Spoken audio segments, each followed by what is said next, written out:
host, and Pablo the host, and our special guest, Jason PHILLIP. Good night, Jason. Good night, everyone. Good night. And Pablo, I'll let you lead.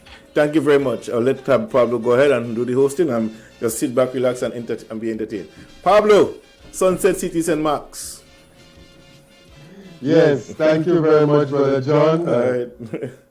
As always, it's a pleasure to be sitting in your chair as the host of the Talking Point program. This is the GEM FM John Calliste Talking Point program, and I've been sitting in the host chair from since, has it been October of last year? Since October, man. You know, and I don't know how long it's going to be for. I'm hoping that he gets back to, to full flight, so that he can. April, April, I should be fine. I should be fine. By April, you should be fine. Yeah, I should be fine by April. Let's keep our fingers crossed and see April. Yeah. So it's a pleasure to be back once again. As Brother John says, I am Raphael Pablo, based here at Sunset City in St. Mark, Sunset City, which is the town of Victoria. And it's a pleasure to be here on the GEM FM platform with our co-hosts. I met him here on the GEM FM Talking Point family, Brother Delbert Baptiste. And we have a guest with us this evening in the person of Mr. PHILLIP, Mr. Jason PHILLIP. And Mr. PHILLIP is the president of the Poultry Association of Grenada.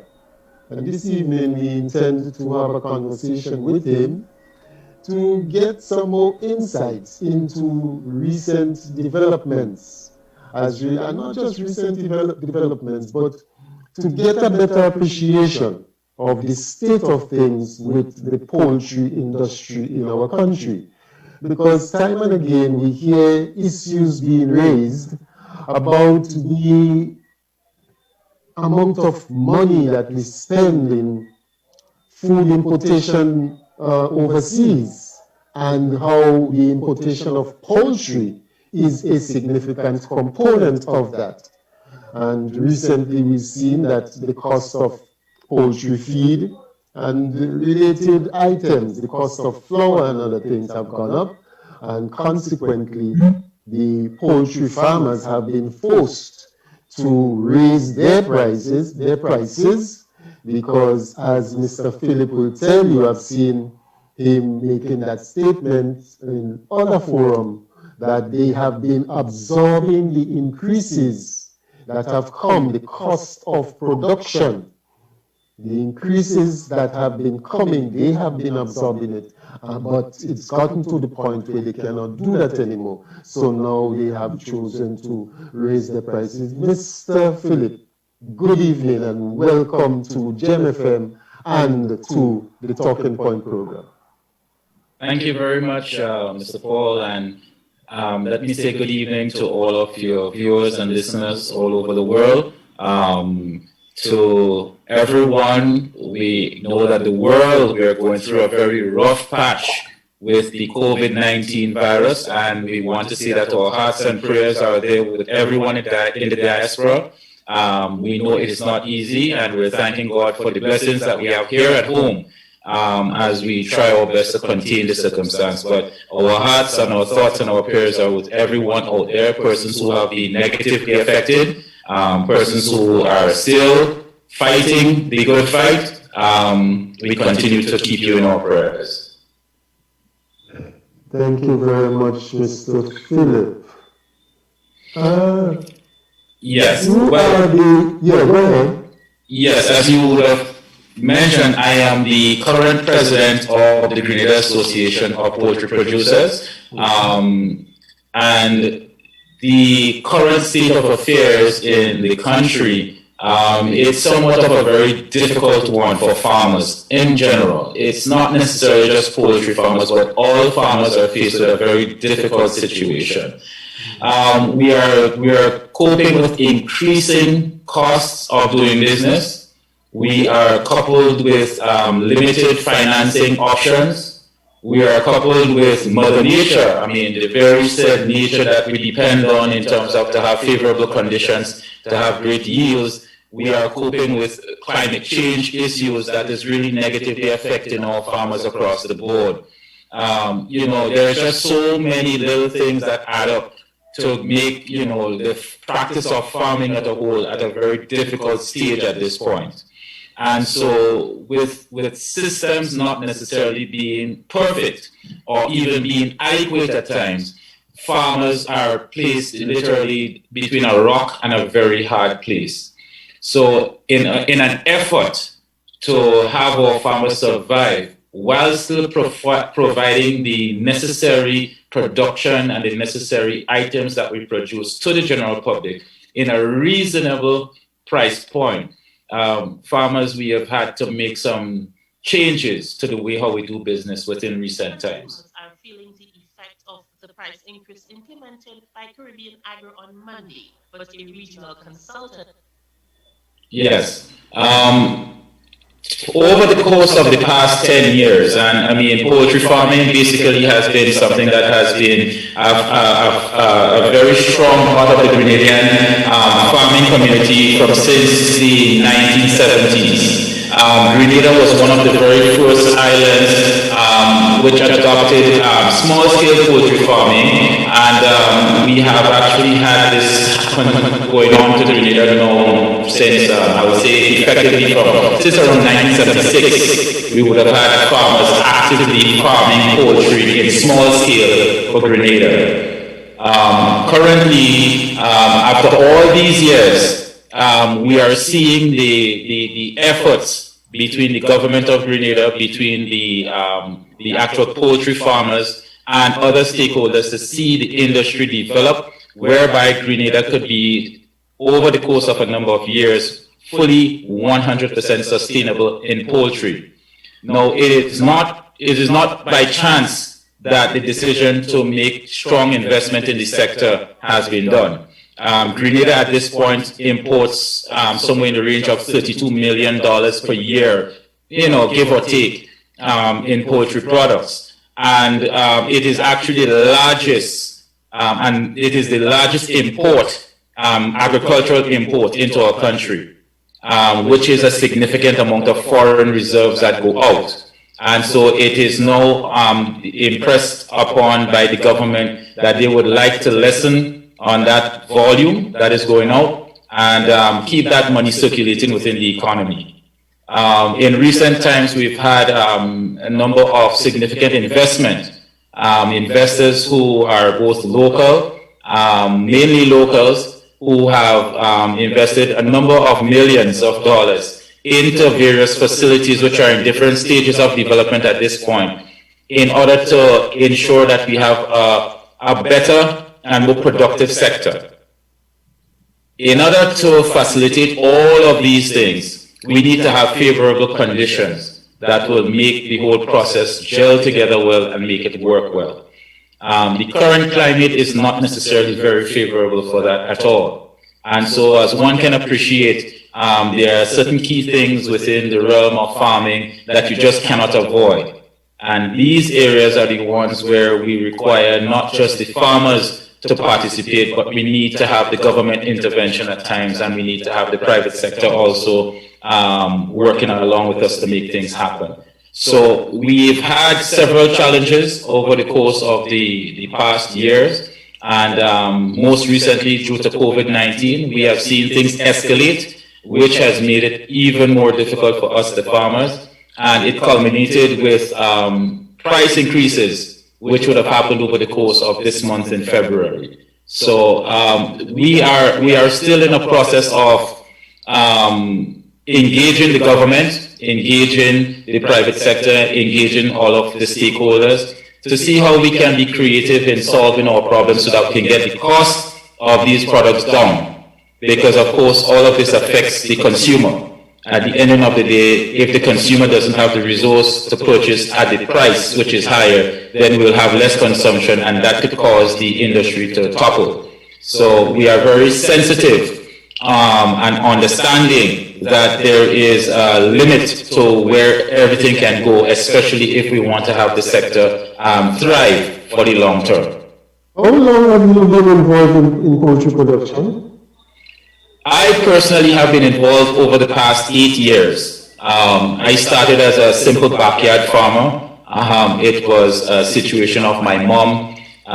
She always would say that she grew up having a few little chickens in the backyard, and she was she was pushing me that, you know, she was not happy with the fact that meat that you get locally, you don't know where it's coming from. You don't know what is the quality, you can't vet it.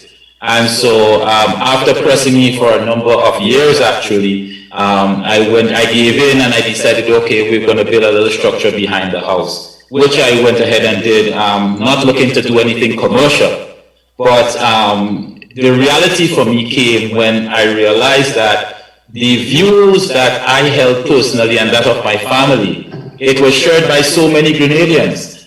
The strong consensus that persons are concerned about their health, they're concerned about what they consume. And so just from my neighbors, my persons within my village, my community, persons came from out of the woodwork to purchase what I had, even though I didn't have it officially for sale. You know, word spread. And so from there, over the years, we have gradually grown our operation, and we are successful to this end, where we have we're producing continuously, and we're looking towards the sector in terms of to grow over the next coming years. Now, because of my backyard situation, I moved away from meat, and I'm only doing eggs. But it is still an encouraging point for all Grenadians to understand that there is growth within the sector, and persons can come on board to enjoy that growth also.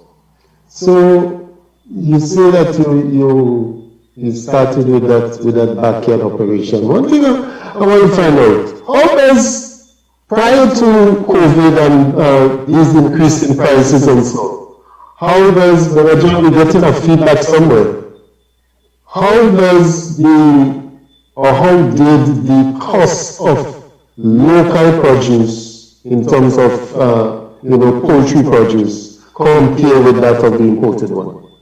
All right. So then we need to look at the perspective in terms of how each of those various products are sourced, how they're presented to the public, and what justifies the costs.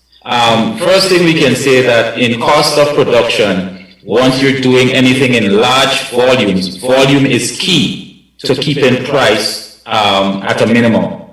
And so when you look at countries like the United States of America, Brazil, South American countries, even European countries, where their operations, it's not just a matter of saying it's 200 birds or 300 birds or 5,000 birds. They're producing in the millions, hundreds of millions of birds on a daily basis. The numbers alone, it automatically shows that there will never be a time when local production in Grenada will ever be able to compete on the scale of those international processors and producers. However, when you look at what you need in terms of to produce viable stock and quality, a quality product, everything that we need to make that happen in Grenada has to be shipped in. Right away, we are starting the process with a disadvantage, because we have to move the product from sometimes halfway around the world to get it to our shores. And then when it gets to our shores, we still have to truck it further, inland trucking, and so in order to get it processed. So the cost of doing business, even before you take a raw material, or even before you get the actual bird in your hand, there are significant costs involved to make things happen. So from our standpoint of business, the cost of rearing birds, the cost of producing them is substantially higher than in that of the more developed countries. Outside of that, the mechanisms that are used to process now in terms of to make the cuts of meat and all of that, it's a mechanized system that is used in the larger countries. So you don't have persons standing in a backyard plucking by hand and then taking their knives and cutting open the birds, removing the internals, and then going ahead and dissecting the bird themselves. That takes time, and that is a very expensive and slow process when you're talking about volumes. Within the United States, they have United States, Brazil, and so they have systems which could process up to 5,000-6,000 birds an hour on an automated line. And so with all of these processes put in place, it cuts the cost of production per unit. And so these countries have the ability to offer their produce at significantly lower rates than we can in Grenada. However, these types of technologies are now being implemented into Grenada to help further lower our current cost of production. Now again, we will not be able to meet and compete with what is being done outside, but we can still do our best in making the cost of the end product much lower, so it's more feasible for our local population to sustain purchasing this if we were to reduce or remove the foreign imports. We have to also look that there's a bigger picture at play when it comes to poultry coming into the Caribbean and other third world countries. Because of the nature of the price point at which most of our people can afford protein, chicken is one of the cheapest source of protein that is available on the market, and so it has taken a very dominant role in our daily meals. Now, the type of cuts that are used traditionally in the Caribbean are not what we call the prime cuts, like the breast meat and so. What is used mainly is the chicken back and the chicken feet, and those what we consider to be not prime cuts. Now, places like the United States and so, their culture, they don't consume those parts. And so those parts usually they're dumped or they're used for animal feed, they're processed to make animal feed and so. And so it is basically a byproduct of their main line, what they sell. So these products are very cheap, and so they are offered, once we need them, they're offered at very, very low rates. In fact, it is cheaper for them to ship those parts to us in our countries than for them to dispose of it in their own countries. And so it is considered to be a situation of dumping. When you have high volumes of chicken parts and whatever it is considered to be dumping into our countries. And we're not necessarily getting the best grades, so we're not getting the best quality. And that is affecting so many areas in our daily lives, from health, there's just so many negative effects that this is having on our countries. So I think it's now the general consensus that governments recognize that you cannot sustain spending so much on health-related matters if it is that you can prevent them. So the development of the poultry industry, the local poultry industry, where you can control what the birds have a more quality and stable, what I consider a better quality product. It will help you in terms of mitigating some of the health disparities and so that you have.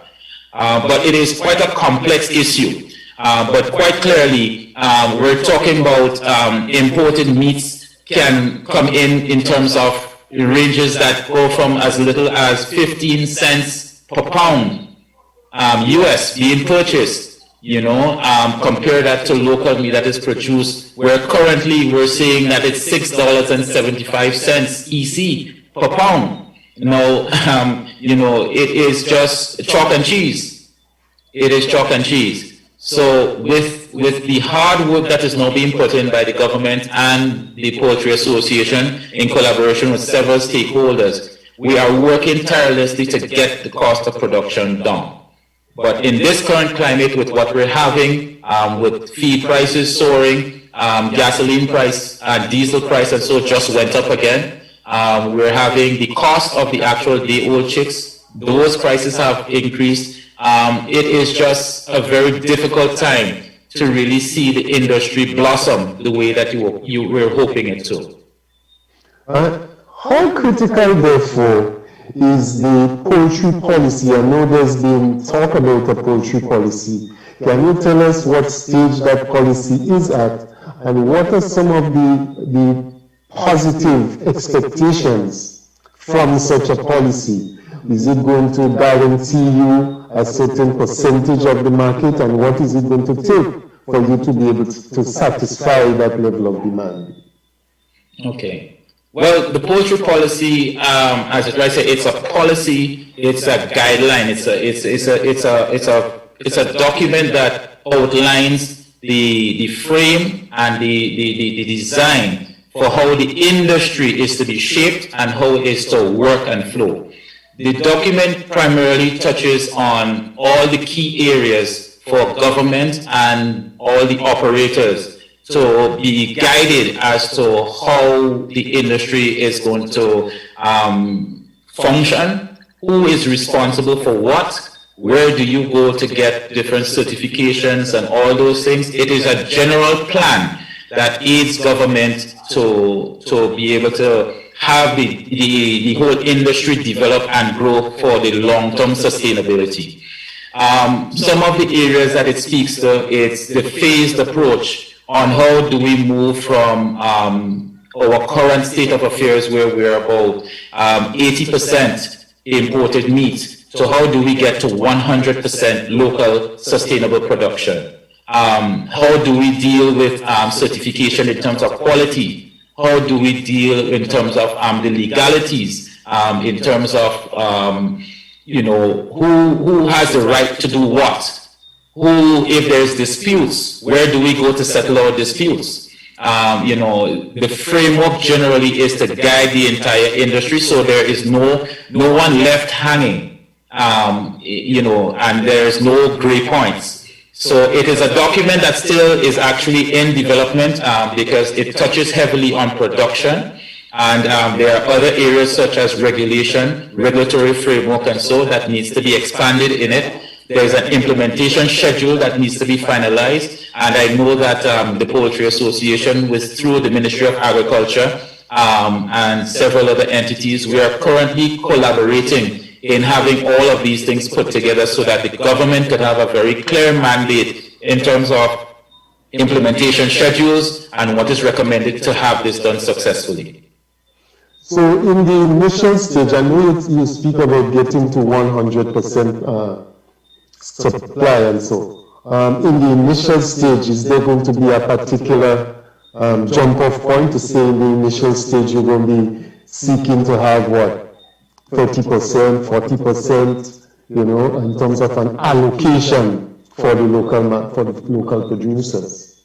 Yes, well, the whole goal of this is that currently there is an existing production that is happening in the country. Currently, we're somewhere in the range of about 20% of the market share that the current producers are successfully supplying on a weekly basis. However, the current document calls for a 40% market share for the local products.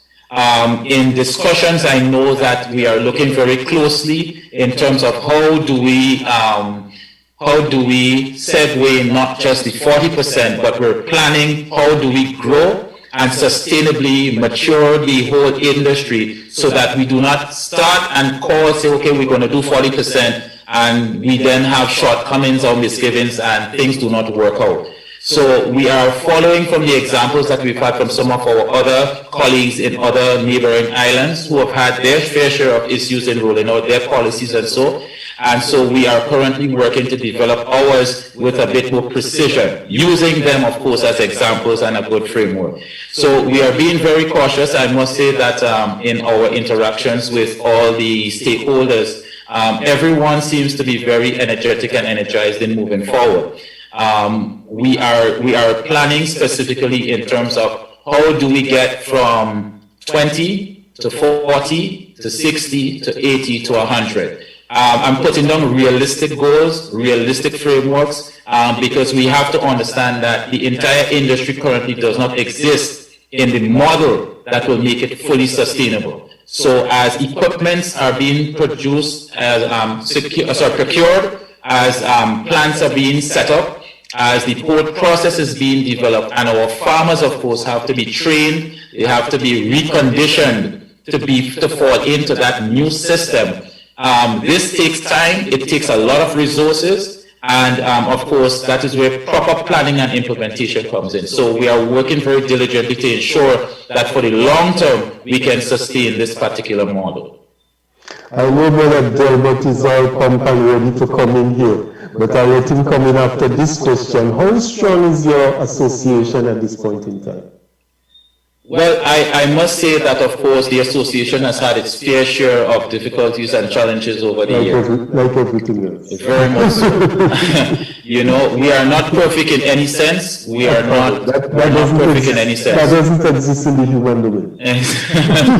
Yes. But what I must say is that from the actions that you've seen of the association from the time that the COVID-19 circumstances have been coming around, we have stood together and we have worked together as farmers. We are not dead. We are not in the bushes, as they say. We are in the middle of all of the actions, and we are taking care of the business for our farmers. There are areas that we are looking to develop and we're looking to strengthen, and I must say that we do have the commitment of the government of Grenada through the Ministry of Agriculture and our new senator. We have been working on finding creative ways on how to strengthen the organization, how to build upon what we've done over the years, and how to move us in the right direction so that we can cater for all of our new and incoming poultry producers, even the very large-scale ones. So we are in a state of development, we are in a state of growth, and the association is alive and well, and we are focused on the welfare and well-being of our poultry producers, and we are looking forward towards ensuring that the development of the sector happens, and it happens for the long term. Yes, well, at this point in time, Brother Delbert, the word is yours now. Come true. A lot of questions have been I know you will have some questions there. Agricultural economist and a chicken farmer, you know? The brother really understands the market. We spoke about so much of what we have to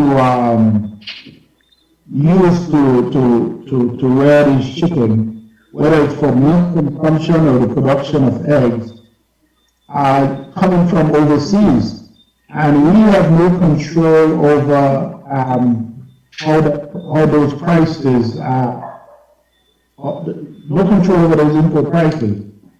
So given that, how is the industry ever going to be able to grow, not only in terms of increased production, but also in terms of bringing your prices down? And I understand the fact that mechanization will help in that respect, but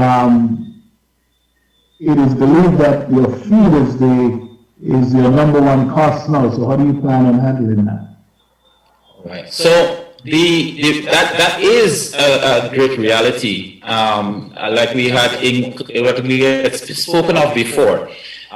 First thing is that we have to look at what is coming in, and we do recognize that, of course, we cannot compete with it in its current stance. So that is why we are having a phased approach in terms of how we move forward in terms of the market share.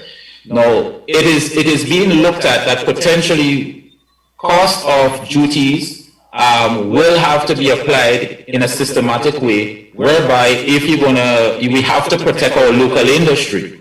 And so we have called upon the government through the policy to initiate, if we're going to have 40% market share, then we need to be protected from that 40%. So it means, therefore, that if an importer needs to import beyond what their quota would be for any given year, they would have to pay substantially higher duties, which would make the cost of the product that they're importing comparable to what is being produced in Grenada. And every time that our quota grows, that same applies, in other words, to the imported foreign products. Now, as it relates to the cost of production, feed is about 60 to 70% the cost of producing, in the poultry sector. And because of that fact, we are in a situation here in Grenada where For the past 40 years, the government of Grenada has been in a arrangement with Caribbean Agro Industries, whereby they are the sole suppliers for flour and feeds here in Grenada. It is a monopolistic situation, and they are protected underneath that monopoly. And given the current situation where the feed prices are rising, and so we the farmers are tied to Caribbean Agro. We do not have a choice. Under the circumstance, we can access feed in what is considered to be the lesser developed countries of CARICOM, which is St. Vincent, Belize, Dominica, and so. However, the cost of production in these countries is very similar to the cost of production in Grenada. They are faced with the same kind of high prices that we're faced with in Grenada. And so if we were to try to acquire feeds outside of the LDCs, and we go to the more developed countries like Trinidad and Jamaica, and so we will automatically be slapped with a 70% duty upon importing those stuff here into Grenada. So it automatically means that purchasing feed from any other location in the world, it is not feasible for our farmers in order to develop, even though we might be able and we can get better pricing in other countries. So this is a matter that we have been pressing upon the government, because this current circumstance has to be reviewed. We do believe that Caribbean Agro can lower their prices. We do believe that the company could still remain very, very profitable while doing so, and to help the industry develop as it needs to. There are several very, I would say, very sensitive points in terms of the sales agreement that would have happened with Caribbean Agro over the years. And so there are areas where the government has already highlighted that Caribbean Agro has not kept up with their end of the bargain. For concessions and so that they would have gotten over the years to help develop the poultry sector. And so this is an area now that the government has to engage with Caribbean Agro, and they have to work this out. But what we are asking for is, while this process is going on, we are asking the government to allow us, the farmers, to have the alternative that if Caribbean Agro cannot give us better pricing, and if whatever their mechanism is, we need to liberate the feed market so that we can access more affordable feed, so that we can build our industry the way we need to. Yeah, that's an important thing, because I have a few friends who do farming up in the northern part of the island, and I know they have always complained that they can purchase food both from Trinidad and St. Vincent at significantly lower price. So how is that affecting your business? But more importantly, I think this is going to be a bigger problem than you guys are looking at. Because if so much of what we are going to be feeding these birds are going to continue to come from overseas, it's going to significantly affect your business model. So my question to you, are there any products that we grow locally that are in an abundance locally that can be turned into feed for the birds?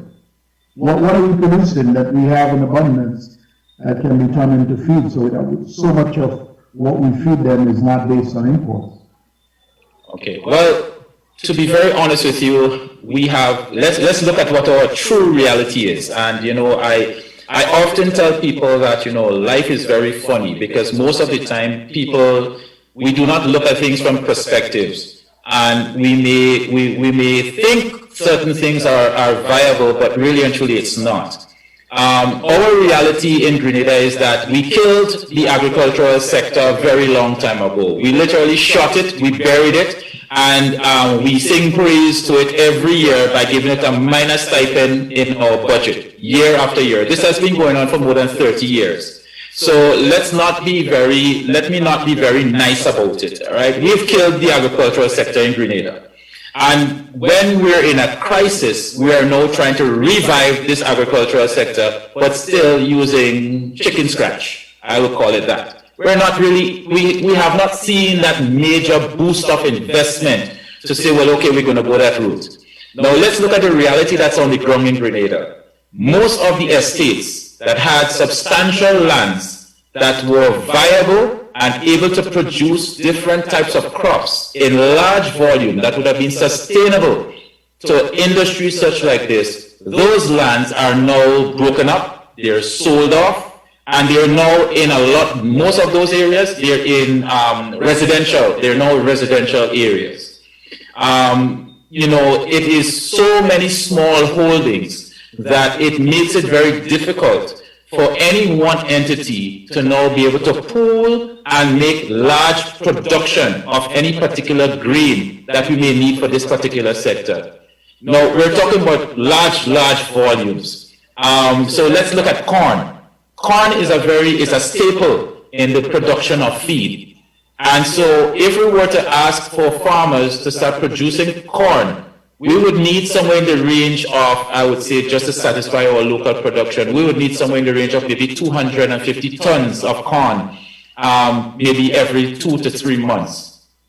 And where would we grow at this time 250 tons worth of corn?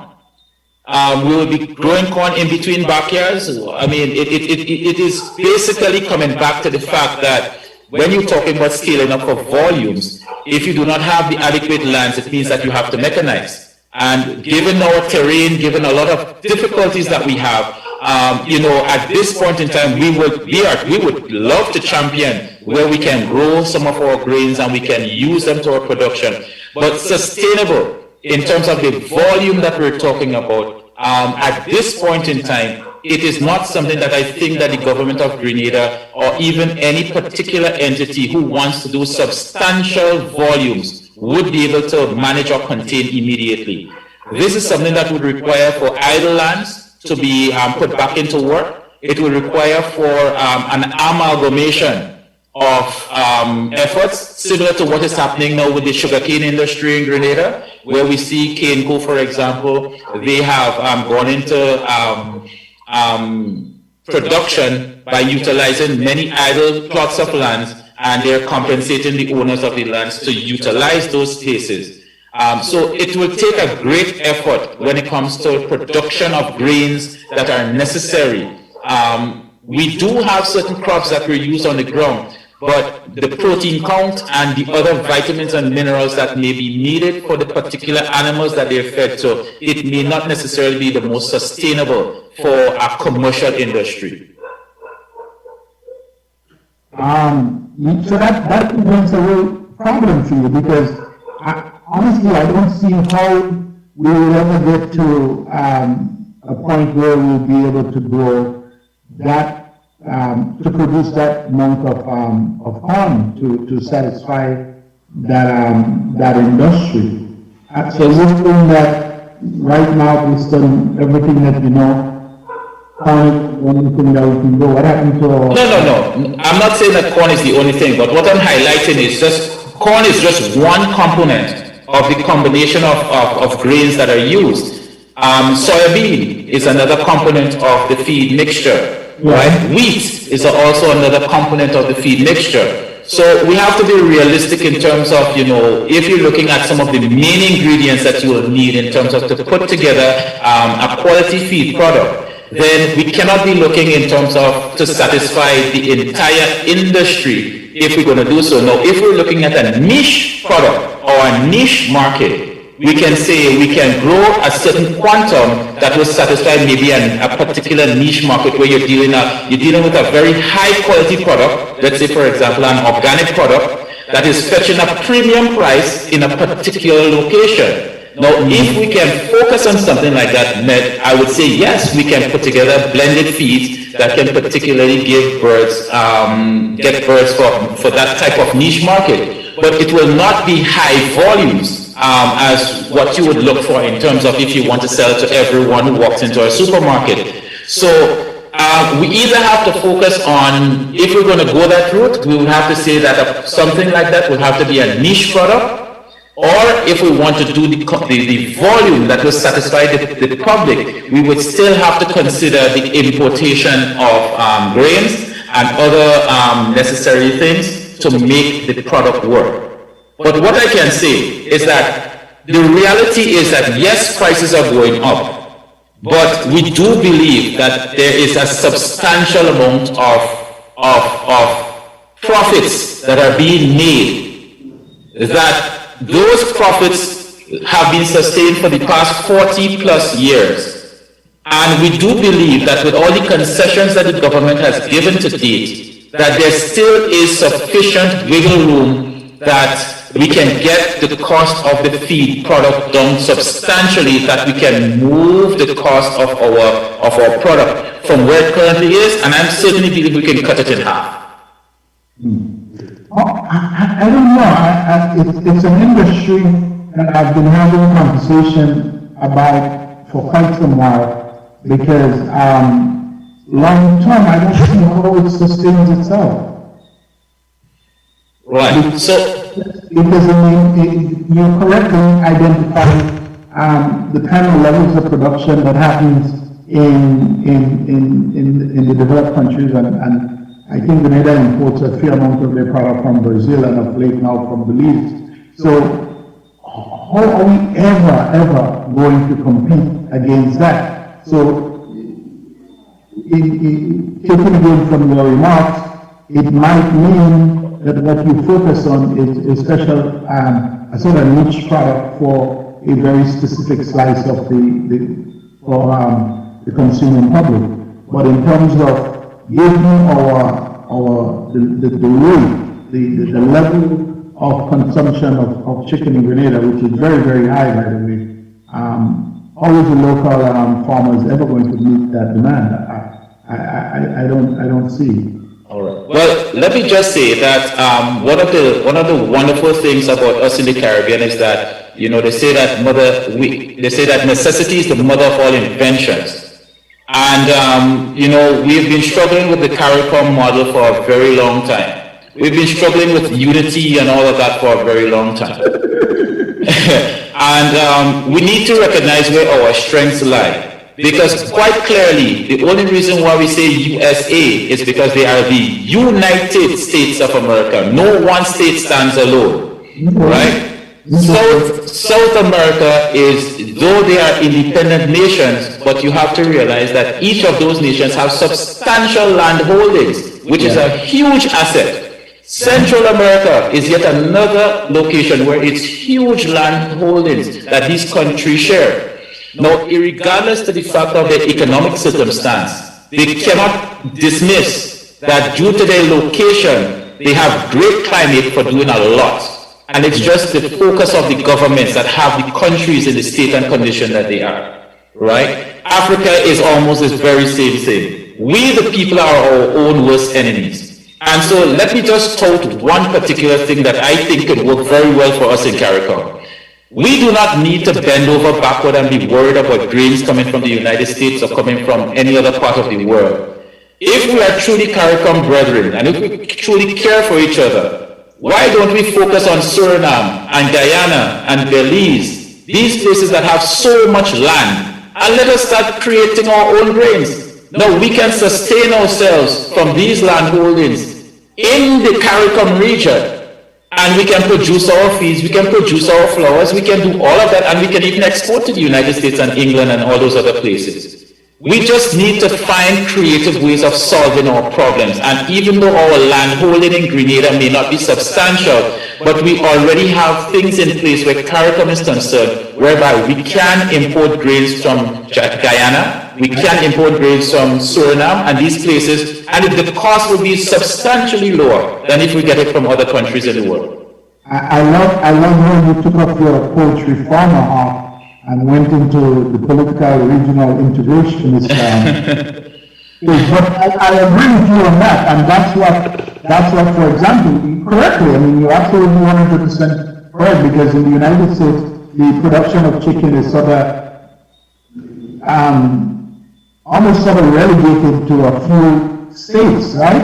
And the field, again, is growing in another few states, in central Illinois, in Iowa, in Kansas City, and those places where they have wide open land. So that model that you speak of in terms of implementing in the Caribbean is happening right now in the United States, and that's why they're able to to do. So if you have a country, I mean, or in the case of the United States, a locale or a state that is just really good at producing this kind of soybeans and corn and all these other stuff that are critical components in the feed. You know, in the United States, you know that Iowa and Kansas are probably some of the leading states in the production of soybeans and so forth, and then the other wide open states like Montana and so forth. So it is a model that we can use in the Caribbean, but it's going to take a tremendous amount of political leadership to see that. And then,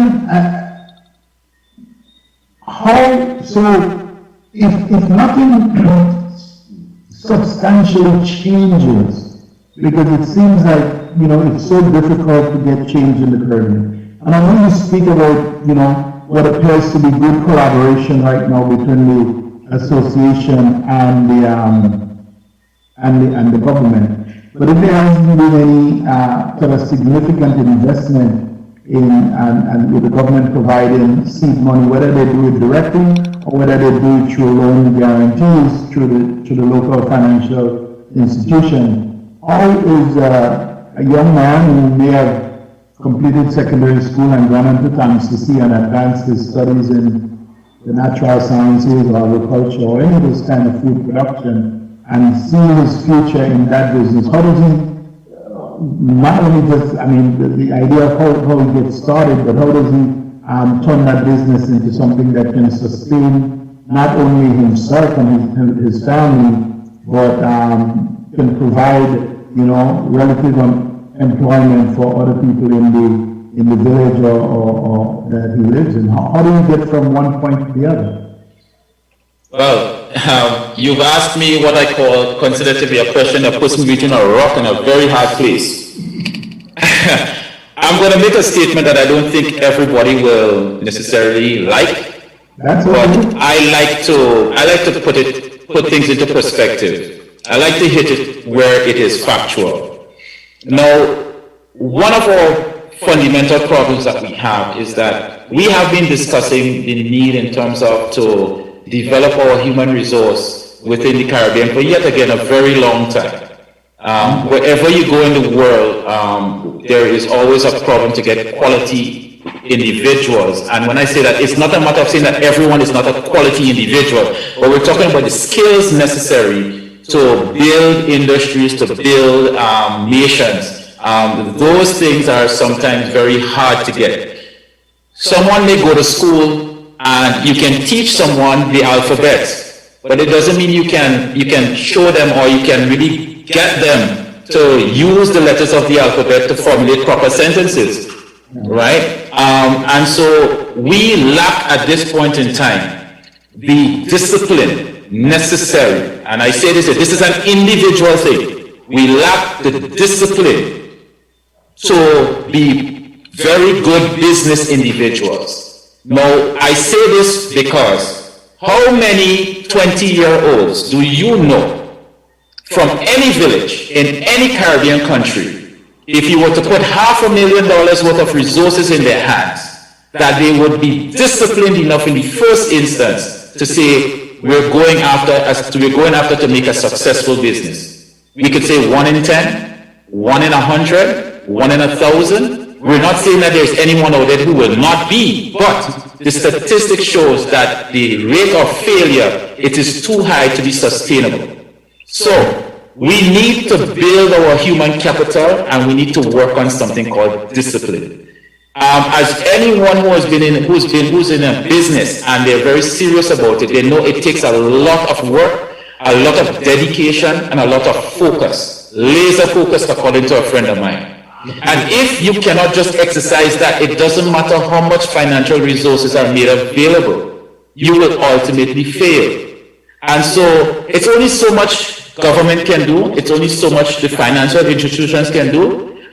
We are not in a culture as a people where we have that history of where we have that discipline and that focus, and so when it comes to business. So in the interim, while we teach our young people and while we teach people how to develop proper businesses and how to function as business owners, Remember, from slavery to now, we have always been taught how to be an employee. We have not been taught how to be an employer. And we've always been told that farming is slavery. Whether it's been spoken or whether it is a conscious thought.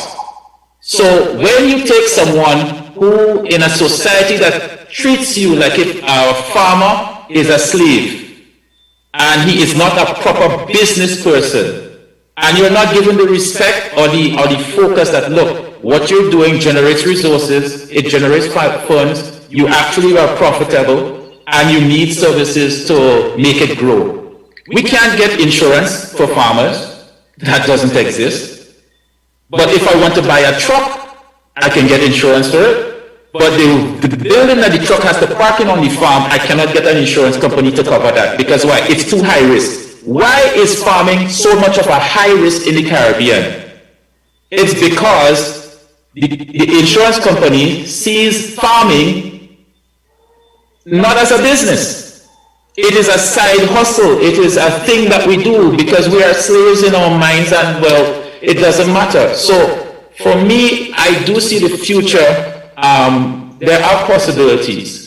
And I do believe that if we change the concept in terms of how we develop our human resource, we need to not just teach the ABCs, but we actually need to get the practical lessons involved. We need to show people that you cannot just come and say you want to open a business today and it's going to be successful tomorrow. It took me 8 years to move my farm from 25 birds to 3,000 birds.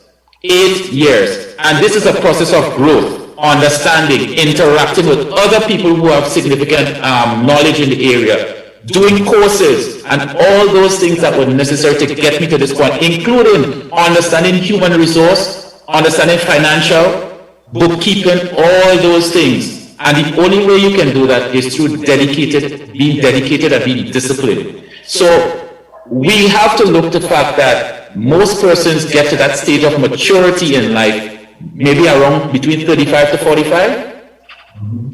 So why then are we only offering grants and aid to persons between the ages of 18 to 35? It is counterproductive. It is counterproductive. I am 42 years old, and I only got serious about this when I was about 32. Yeah. Right? So, I mean, you know, when you're young and you're looking at what, who you can party, who you can line with, where you can go, you're still experiencing life. So not everyone will take the seriousness in terms of when it comes to business. This is something that is a process. So I do believe that financial aid can be made available, that we can do much more, but in developing that process, the criteria for how we develop our human resource, that must change. It must grow from what it is right now. So I know you guys have an association. You operate of all individual farmers. Has there been any attempt to form cooperatives to take advantage of some of the benefits of operating under a cooperative? Well, I must say that this is a discussion that has been had several times over the past few years. And, you know, the reality here again is that you get the support of many, but it's not the support of all. And it is a notion that I do personally believe is a very good model. I think that there are lots of grants and other institutions out there who are more willing to work with cooperatives in small societies rather than individual companies or individuals themselves. And so the process of educating our farmers, the process of showing them literally how coming together and working on these types of systems can be beneficial. We've even highlighted the benefits of, look at the credit unions and how they've grown over the years in Grenada. They are cooperatives, and other agencies like that. And so we are seeing a positive spin in persons' focus when it comes to that. And so I do believe that over the course of the next year or two, that you will see something more positive coming out with that is concerned. Because we do see the importance of it, we do see the benefits that we can have for it, but of course we want to make sure that we educate our farmers so that when the decision has to be made it is being made from a platform that everyone would support. We cannot force it down everyone's throat, and as you can appreciate, everyone learns at different stages and different pace. And though we have a lot of young people coming into farming now, I must say that we at least, I'll say about 60 to 65% of our farmers are still aged between 50 plus. Yeah. And so you do know that they say you can't necessarily teach an old dog new trick, but if you want that old dog to make a change, you have to really take time. And so the process has begun, and we are working to educate our farmers and so, and hopefully that, you know, in a short time, we will be able to evolve what we're doing. Can mango be part of the solution? Can mango be part of the feed? I mean, I don't know. No. I cannot speak to that specifically because I don't have any documentation or anything in terms of the properties of mango. But what I can say is that any fruit that has any substantial amount of vitamin, minerals, and so can be added to the mix. So it may not be a very strong protein-based product, but it may have maybe amino acids or other things in it that may be beneficial. And so I would not dismiss it as something that can be used, but what I can say is that that is something that I think the chemists and so can look into. I'm asking because we allow millions of pounds of mango to waste in Grenada every year. In 1980, it was estimated that about 8 million pounds of mangoes went to waste, and that figure has significantly gone up. We also allow a lot of breadfruit to waste and so forth. I have a very good friend, unfortunately, who passed away, who was looking at and had studied veterinary science and animal husbandry in Havana, in Cuba, and was looking to return from the U.S. to get serious into the farming business. Unfortunately, it didn't happen. And I know he was drawing up plans for using his plan was sort of centered around mostly producing his own feed from local, what we had locally, as against things. So you are correct. The labs in Grenada and our high schools and TAMCC, and maybe even the government can partner with SGU to conduct sort of research on some of what we have and see what we can add to it, so that less and less is imported. That would help you guys break here and would help reduce the price of the product to the ultimate consumer, you know? Yes, certainly. Well, you know, the area that concerns me most is that we are currently in the process of looking for how can we best service the nation's need at this time. And because of the volume that we're speaking of, and the type of product that we're speaking of, areas of utilizing stuff like mangoes and a lot of the other things that we do, remember these things are seasonal. Yeah. And when you start talking about volume, again, it has to be consistent. It cannot just be available this time and not available the next time. So as a part of the consistency model, a lot of the fruits and vegetables that are available locally may not necessarily be something that can be sustained in high volumes for very long periods of time. However, again, it comes back to the point that I made. Maybe there's a niche product that can be created using these stuff so that the volumes that are currently available can be sustainable on a constant, ongoing basis. You know, I was a child when the revolution occurred, but you know, I do remember the energy that was surrounding the country during that time. It was the people realizing that it was only up to them whether or not our future would be bright. I don't know that the youth of today really understand that in the early 1970s, the literacy rate in Grenada was astronomical. Yes. It was astronomical in 1970, right? And we are here now in 2021, and we're still, though we may be more educated, our people may seem to be, you know, at a higher level, but we still operate with the same concept and the same notion of if we were in 1970. Yeah. We do not understand, or we choose not to understand, that there are things that we need to do to move forward. and there are sacrifices that have to be made. And we would love to see persons looking into niche products, once again, considering value added. We had a processing plant that used to take care of doing nectars, and so, you know, we need to get back to those things, because after you use the mango and you extract all the juices and so, you're still left with cellulose, you're still left with a product that can be fed, that can be put into animal feeds, and still can be fed to the animals, right? So it's not just looking at things from the factor saying that, okay, it's just the poultry industry. I like to say that each segment of the agricultural block, it works in unison. Whatever is waste for one is a benefit to the other. At my farm, we currently produce manure. It's a raw material. However, in recent times, on the basis of how we treat the manure, and it's an organic product, we cannot have enough to sustain the cocoa industry. We have cocoa farmers who are moving away from fertilizers because the value of the niche product now is organic cocoa. Yeah. So you need to move away from the artificial fertilizers and you're moving into organics. So we have one farmer in particular who has taken more than 20 tons of manure over the course of the past 15 months. Yeah. And the results from his farm is, I mean, he is elated. Yeah. And we cannot produce sufficient manure, but it is a waste product for me. Yeah, yeah. Right? So we have to look at the linkages in industries. We have to be very diligent in following through. We cannot do this alone. We have to use the science now to link our various industries so that we can have successful agriculture in Grenada. No longer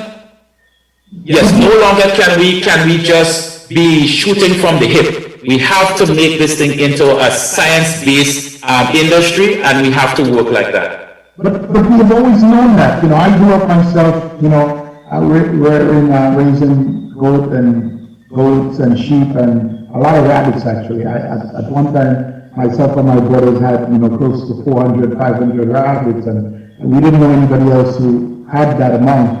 And we produced so much manure that what we use to grow tomatoes, pumpkin, and everything else. And I can tell you, without any doubt, there's nobody in our area who grew better tomatoes, better cabbage, better thing than us. And my father insisted on not using artificial fertilizer during that time. So these are things that we have known. The question is that how we have not been able to sort of take a systematic approach to it. And what we speak about is actually what is, because these things are happening because there's an absence of leadership. Leadership is what makes the difference. So even if you have a situation where you have people working very hard, working very diligently, but if they're not working smart because they're not guided by the correct values and principles especially, then they will fail. There's a saying that goes that a herd of sheep led by a lion will always beat vice versa. The lions led by a sheep. So leadership matters, And obviously, listen, you obviously have thought about this thing a lot, and obviously your views are, you have a real deep understanding of it, of not only the marketplace is in Grenada or in the Caribbean, but an understanding of what's happening in the greater space. And I wish you nothing but success. I think the association is lucky to have you in their leadership, and I hope they keep you and that you keep pushing these ideas. Listen, nothing is going to come easy, but congratulations, much success, my brother, much success. Thank you very much. Thank you very much. I must say that the reality here is that, as with all of us, I love this country. This little rock is the only thing that I knew when I was born is what nourished me and what has me being the way I am now. What I long for is for us to go back to a time when we thought of country before self, when we realized that each one of us have a significant contribution to be made. and we cannot be selfish. Sometimes we have to put down the selfishness just a little bit and consider what it would be for our children, our grandchildren, and our great-great-grandchildren. Now, I do not, and I would never like for any of my future generations to experience some of the misgivings that we've had in our time. Yeah. We should never have a revolution on the nature of what we've had before, but we can learn from what we've had in the past. And any revolution to come must be one that builds us and keeps us together, but also revolutionizes the way we think and the way that we act. Because we have to have one consciousness. This is not about having multiple points of view. We need to have one consciousness when it comes to national development. And that consciousness must be that generations to come must not wonder whether or not they will survive the climate that they're in. They must know that our foreparents have done their work, and so they must continue that work because we keep handing it down. And I must say that to my foreparents, and let me say that my grandmother, my mom's mom, she was the president of the Grenada Cane Farmers Association. She was the first female cane president. And I grew up with that level of pride, understanding that in my family, there has always been service to country. And I implore all Grenadans, whether you are locally here in Grenada or you're in the diaspora, that we need to start thinking about what happens in this little rock, because whether you like it or not, this is where your navel string cut. This is where you're deep. You may be... So you must listen in milk, man. This leadership in milk, man. Very much so. Very much so. I wanted to touch on something I kind of forgot, but now that you brought it to me. And I was communicating with, I would put it mildly, communicating with a young lady who lives in Grenada on Facebook, I think only yesterday, between yesterday, and she's a climate change denier, and she accused me of being susceptible to the white man propaganda, for lack of a better word. And in your opening comment, you spoke about climate change, and you just brought it up again. How is that affecting agriculture, and in particular, how is it affecting your business? Because I was fortunate to spend about 2.5 years in Grenada in the last 3 years, and I witnessed a completely different Grenada and saw the effects of climate change on happening, right before my eyes. So how is it? What is it doing to farming? How has it made it more difficult? Is it more costly? What are the effects, and what sort of mitigating factors as an individual farmer are you sort of beginning to put in place to help combat climate change? All right. So I have to take a deep breath for this one. And I hope that you guys are ready for this. Sure. Again, it comes back to perspective. And I don't like to call people foolish or fools. But when you live in a fool's paradise, your perspective can only be that. Yeah. And so when you spend 90% of your day locked up in a house or indoors, and you're on your phone, and you're constantly ingesting what is given to you by the world, you tend to have a skewed sense of perspective. Yeah. And so, fortunately for me, I'm a farmer. Yeah. And I spend a lot of time outdoors. Yeah. I get to observe what is happening. I get to see the reality of where we existed. And right now within the United States, I don't think in Texas they're very happy right now. No. I don't think they're happy right now. And I wonder why. Is that the norm? In India, all the lives lost because a glacier started melting.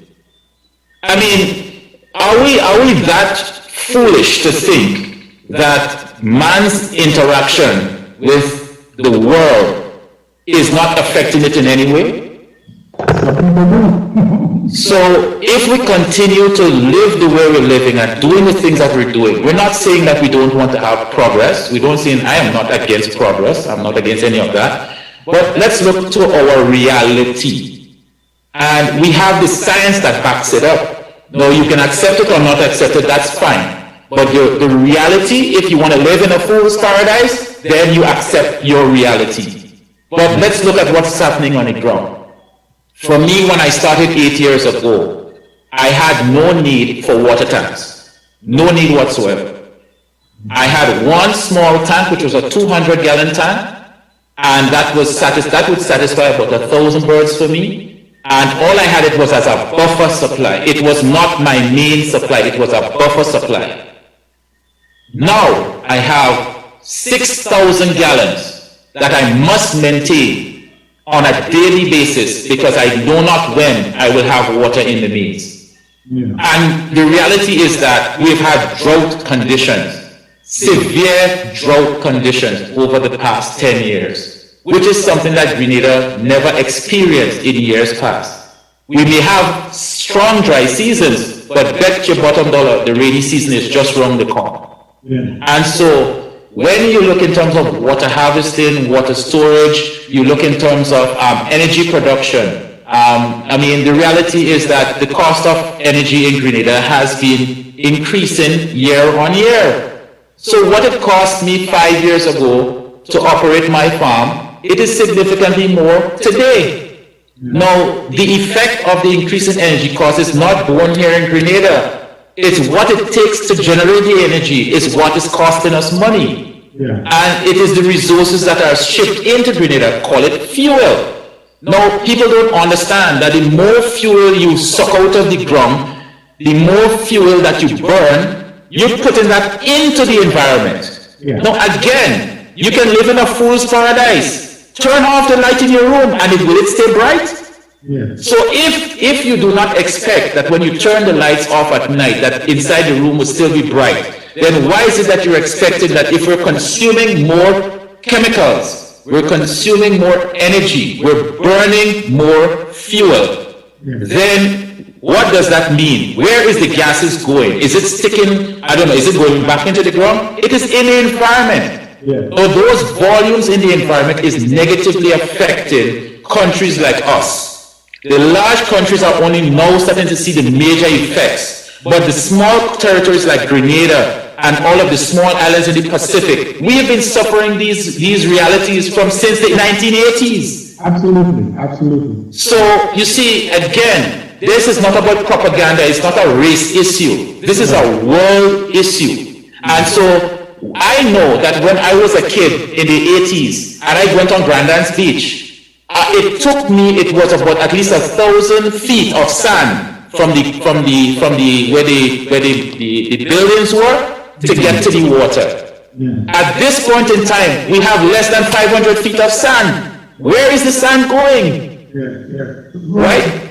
People don't get, there's I forget who was one of the great philosophers that said, we believe that we go through life saying things never changes, but when we look back, we don't recognize anything that we knew before. So it's happening right before our eyes, but we are not paying close attention to it.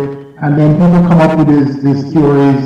I was struck that somebody from Grenada, living in Grenada, who would have seen significant changes in the eco landscape in her lifetime would accuse me of being, a lifelong anti-colonialist like myself, would have accused me of being susceptible to white sort of nationalist propaganda. It was laughable, but I noticed it myself, and I have a very good friend who's also a farmer. He's an attorney and farmer in Grenada. I've always farmed, and we had a conversation about a year ago about that, and he sort of spoke to some of the same issues that we had. His electrical cost, his cost to have water and so forth is significantly, and he's farming a significantly smaller plot of the land that his father did.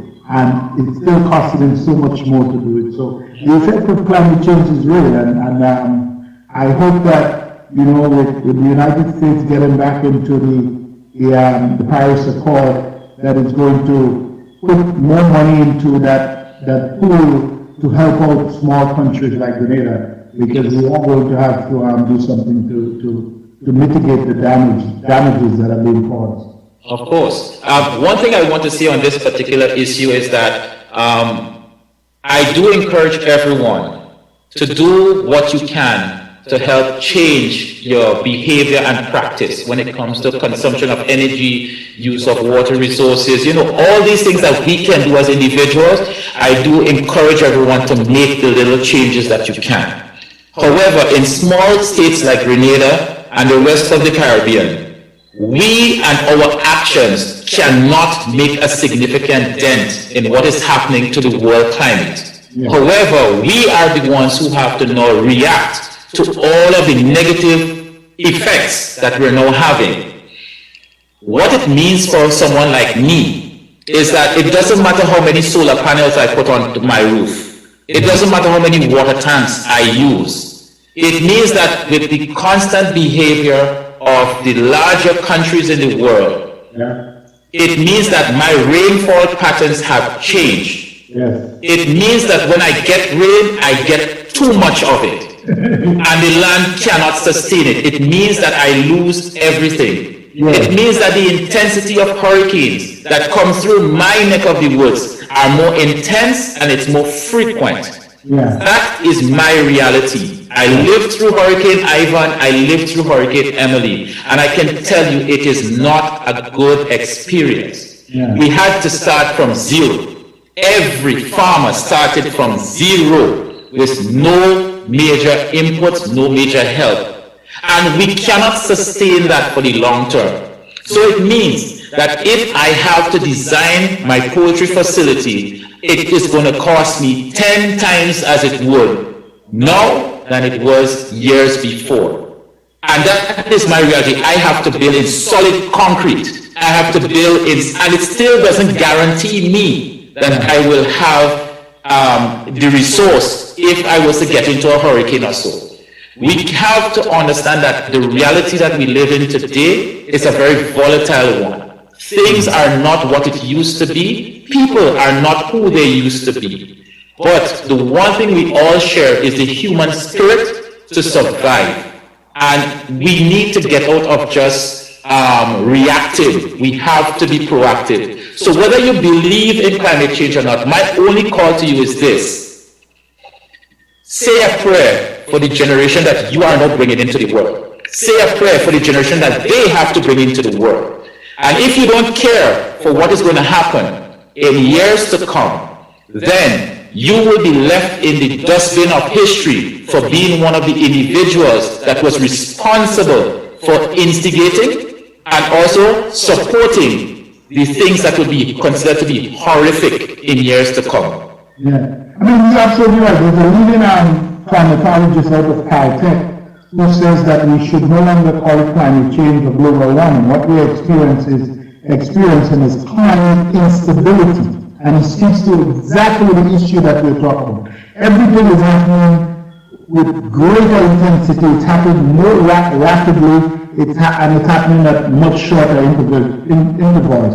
So years ago in here, this is a 100-year flood, and it really meant that flood would happen 100 years. Now it's happening every 3 to 10 years. So it's a real problem, and it's going to have an effect on the cost of agriculture in small developing countries like Grenada. And you're also correct that there is very little that at that level we can do, but there are some things that we can begin to do. One of the most important things that we can do as in small countries is to completely, it may look like it costs a lot right now, but in the long term it will be good for us, to completely eliminate the use of single-use plastic, whether plastic containers, plastic bags, or anything.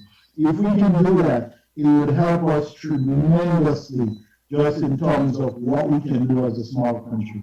And you say then we have to sort of expand it to the region and that sort of hemisphere. But Climate change is real, it's here to stay, and if we don't do something about it, it's going to have a tremendous effect on food production. And if you're producing less food, then the prices are going to go higher, and the people who can least afford it, they're going to go hungry.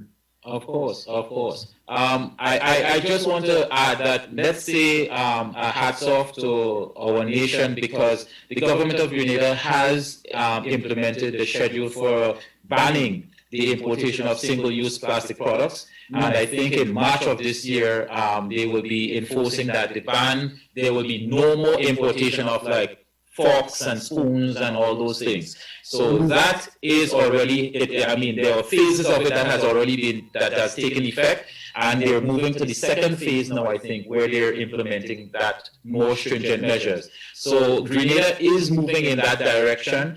We are already there, and the government is being very firm on that, and I support them 100% in that initiative. I agree. Yes. I also want to just quickly state that, you know, these are matters of the heart, because we are in this world and we can't get out of it. There are many times we are influenced by people in our domain, and we do not understand the nature of how influences can really shape our thought process. I am urging young people, I'm urging the generation of tomorrow, read. Don't just take things wholesale. Read. Educate yourself. I too was a young man. I too was a kid. So as everyone in this forum. But you cannot sit back and be ignorant. And when we use the word ignorant, ignorance has nothing to do with a state of action. It has to do with a state of mind.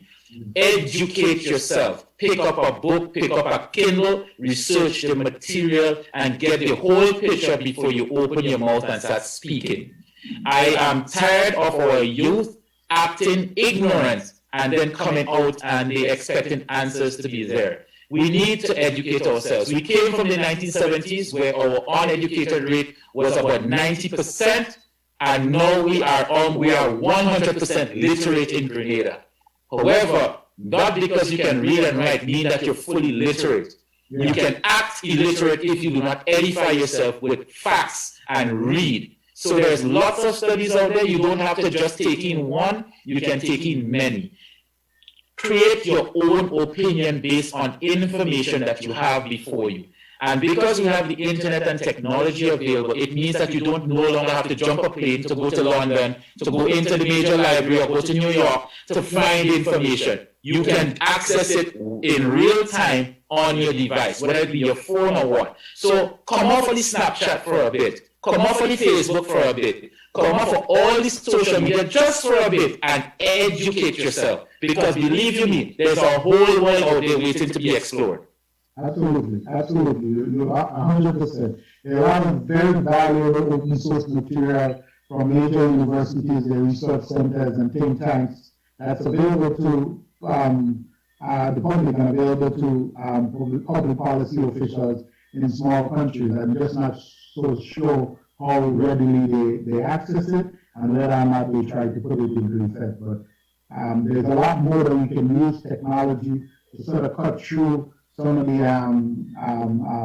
setbacks and some of the losses, and what it also does, there are case studies out there, so if you read and you study them, it will help you or prevent you from sort of repeating mistakes that these people made in their early experimentation. So that's important. I agree. I totally agree with you, my brother. Totally. Yes. Well, at this point in time, I am encouraging for persons who want to consider developing within our beautiful nation here. I want to support the concept of value-added products. I have been calling for it. Everyone seems to be pushing production.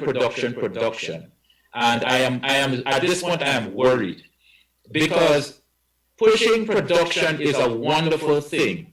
But what happens when you overproduce? And in Grenada, we have a very high rate of overproduction. The minute time people get motivated, Grenadians, we get motivated, and man, it doesn't matter whether it be lettuce, whether it be tomatoes, whether it be cabbage. When you hear we start to produce, it's like we go into overload. I am sick and tired of wastage. Now, wastage is not just a matter of the crops that go into the dumpster, but wastage also includes the time and effort and expertise that were put in to make these products available, and transportation and all of that. And all of these are key commodities because it's expensive. And so we need to start seeing investment into value-added products. Come, let's do orange juice. Come, let's do protein shakes. Come, let's utilize what you have. Let's do other things. And in fact, you make more money in value-added than in just production. Yeah. So as a means of supporting the poultry industry, I want to encourage someone or entities to consider coming to Grenada and developing sausage manufacturing. Let's do chicken hams. Let's do salami, luncheon meat. Let's consider doing other things, because it is only so much our population can consume. And in moments, even though you have the market where you can produce, the reality is that the production can only go so far. I would love to see in the shelves of the supermarkets in New York City a product from Grenada that says, hey, local sausages, right? Sausages from Grenada. I would love that we can go into the streets of London and you walk into the stores and you see luncheon meat and salami and all those things coming from Grenada. Because our products can go worldwide in this global market. We can put it on Amazon. We can put it on anywhere it needs to go. We are no longer restricted. So let us come together. Let us build for a bright future, and let us use the tools that are available to us. Let us not just say we're going to Dubai. Let Grenada become the next Dubai, but for production and development within the Caribbean. We can do it. We've done it before. We've turned our nation around before. We, the people, we did turn the nation around. And now the gift of turning it around is what persons like myself has done. I am educated, I understand, I know I am willing to give back. And so to all of the listeners and viewers out there, you too have benefited. So let us now come together and let's give the next generation an opportunity to survive the commerce, the drama, and all the insecurities and instabilities that are to come. Let us make our sweet Grenada truly a paradise and truly a gem for the future generations. We need to invest, and we need to be smart about how we invest for this country. I agree.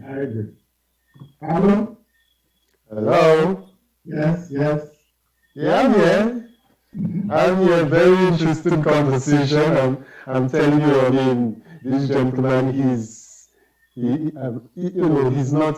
not the typical poultry farmer, you know.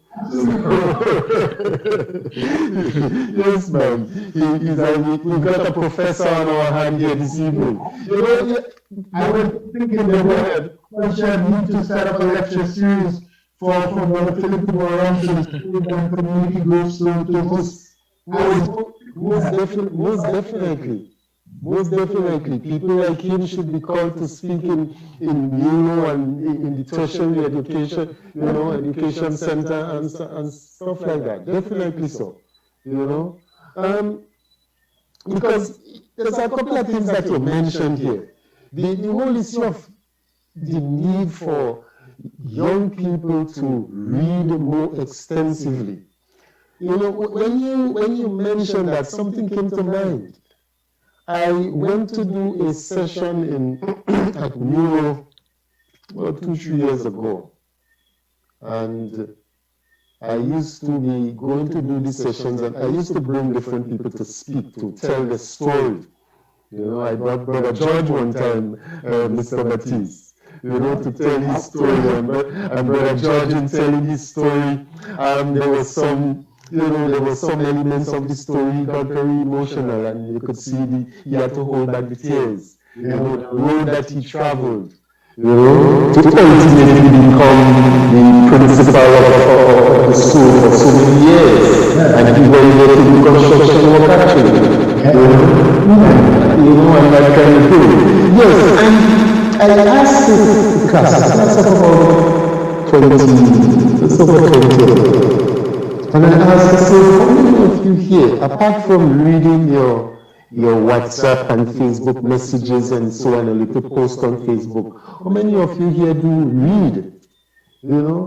and one said that he reads the newspaper and stuff like that.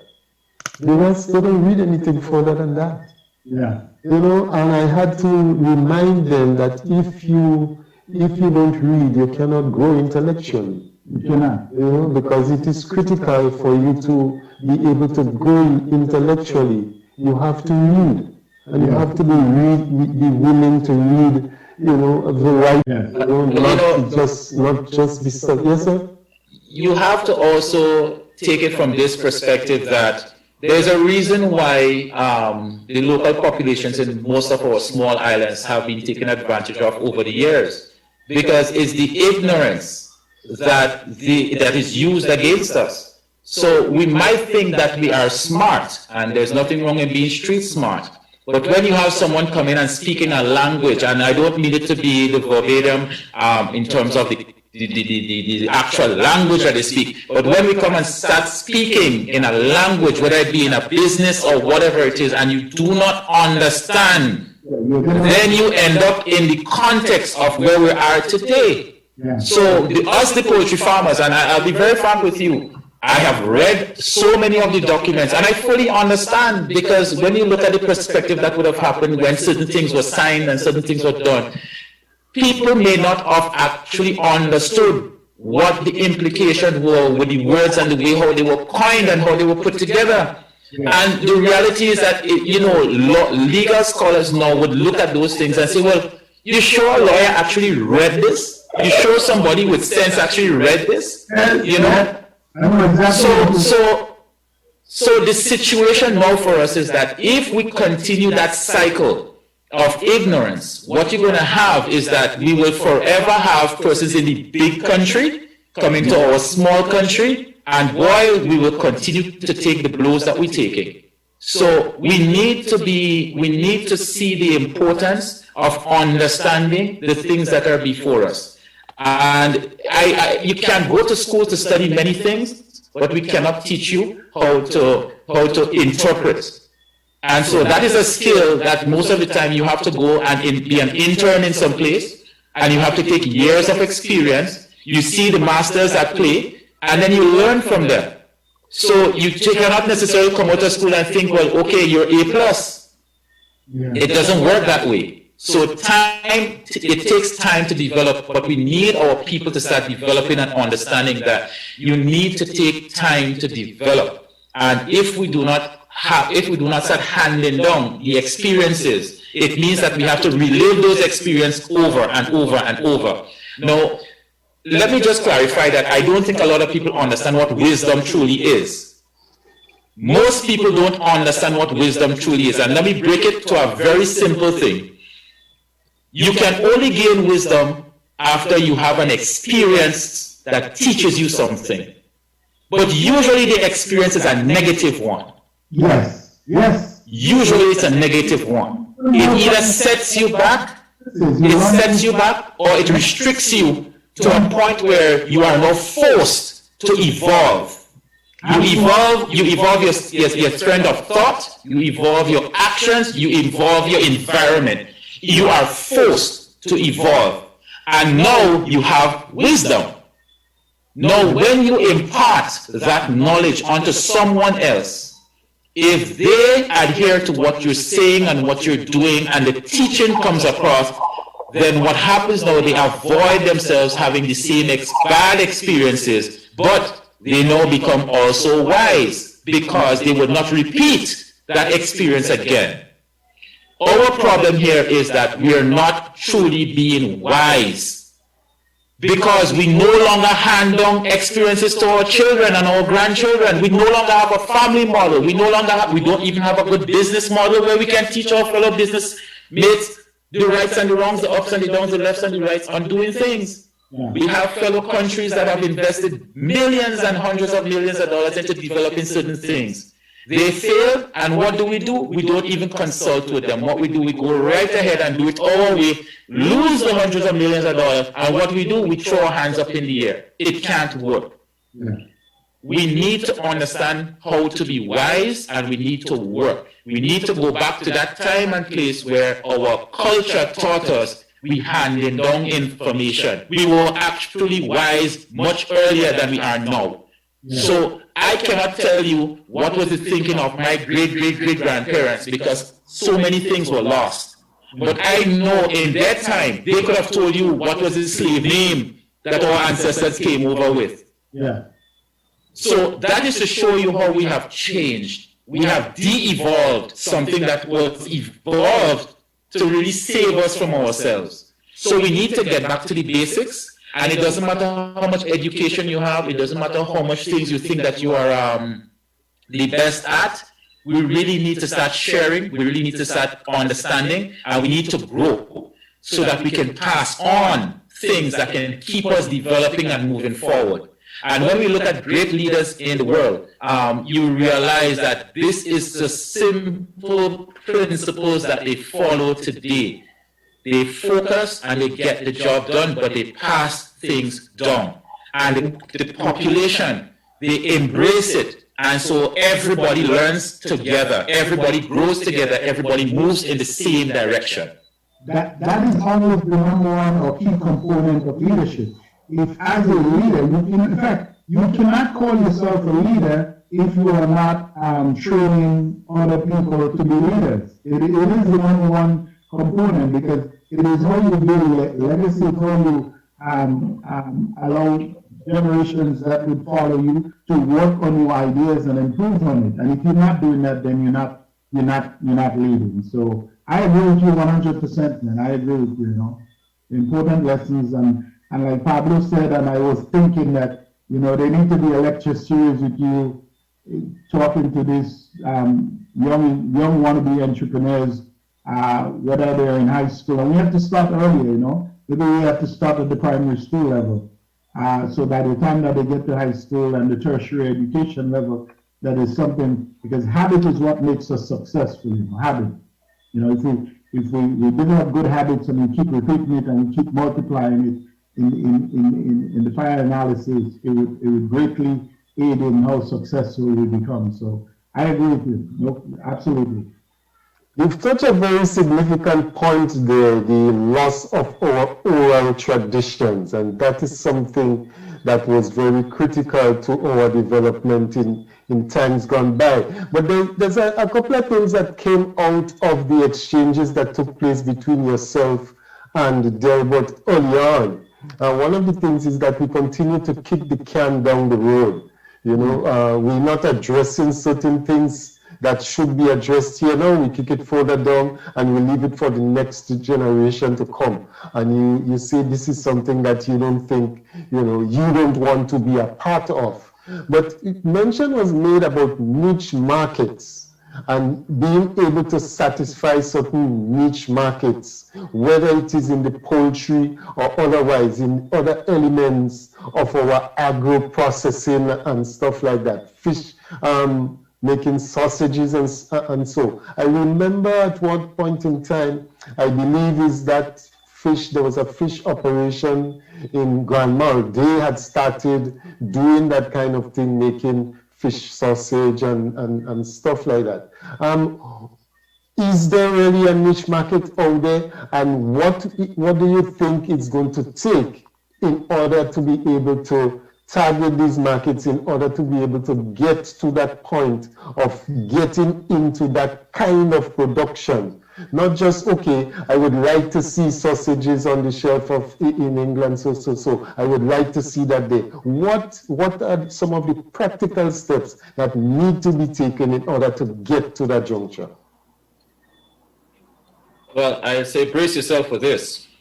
Yeah, I'm ready for anything because you have a lot to share. No, as I look at your background image, it's an image of the Carenage, the Esplanade, the Carenage and the port, and that area, Port Louis and so. And it answers your question fully. The only way that we can cater for niche market is to understand what is the development goals of the country. We need to understand what is our focus. And I think the government of Grenada over the years have already pointed out where our focus is. We are already a niche country. We're focused on a niche market in terms of tourism, right? We are not building mass hotels, large hotels to cater for mass tourism. We're catering for niche tourists. We want people that are prepared to spend a premium dollar and to stay longer. So we're giving them the best accommodation and the best facilities. We have a facility that is catering for mega yachts. No, not poor people that buy mega yachts, right? Not even average people buy mega yachts. These are the rich, some of the richest people in the world. So if we're going to be talking about doing these things, we're talking about quality. We're talking about exclusivity. We're talking about all these things that we've already been focused on for the tourism industry. What we need to do now is understand that if we're going to go that route, we need to bring in the experts who understand those types of markets. So on that vessel that's behind you there, I would love for them to be utilizing our products, whether it be bacon of the sea, whether it be a premium sausage, whatever it is, flavored in the way that they would enjoy. But they are willing to pay a premium price for it. And believe you me, we would sell 5 pounds of that and it will cover what you would normally spend for maybe 200 or 300 pounds of something else. Yeah. Right? So if we understand what doors are being opened and the linkages that we need to make, we're already having high-end folks come to the country. Let us expose them to premium brands, premium products that when they go back home, they can't live without it. Yeah. So we have to change our concept. We cannot want to develop one area of our economy to be premium and then the rest of the country still remains ragtag. It doesn't work that way. So we need to do, case in point, Dubai, the United Arab Emirates. I mean, I am fascinated by the leadership. Yeah. I mean, it's been more than 10 years and I have been studying them, understanding the motives behind what they're doing. And I mean, the king has passed it down to his son, and his son continues doing what his father implemented. Yeah, absolutely. Yeah. So when we do not take a pinch of salt from the examples that exist, and we continue to live in a roundtable situation where it's me, myself, and I, and we keep doing that cycle that doesn't work, then we cannot answer the questions that are placed before us in terms of long-term survival and durability and all of that. So I would love to see the agricultural sector evolve, whereby we can match what is happening in the tourism sector. We can become very high-end.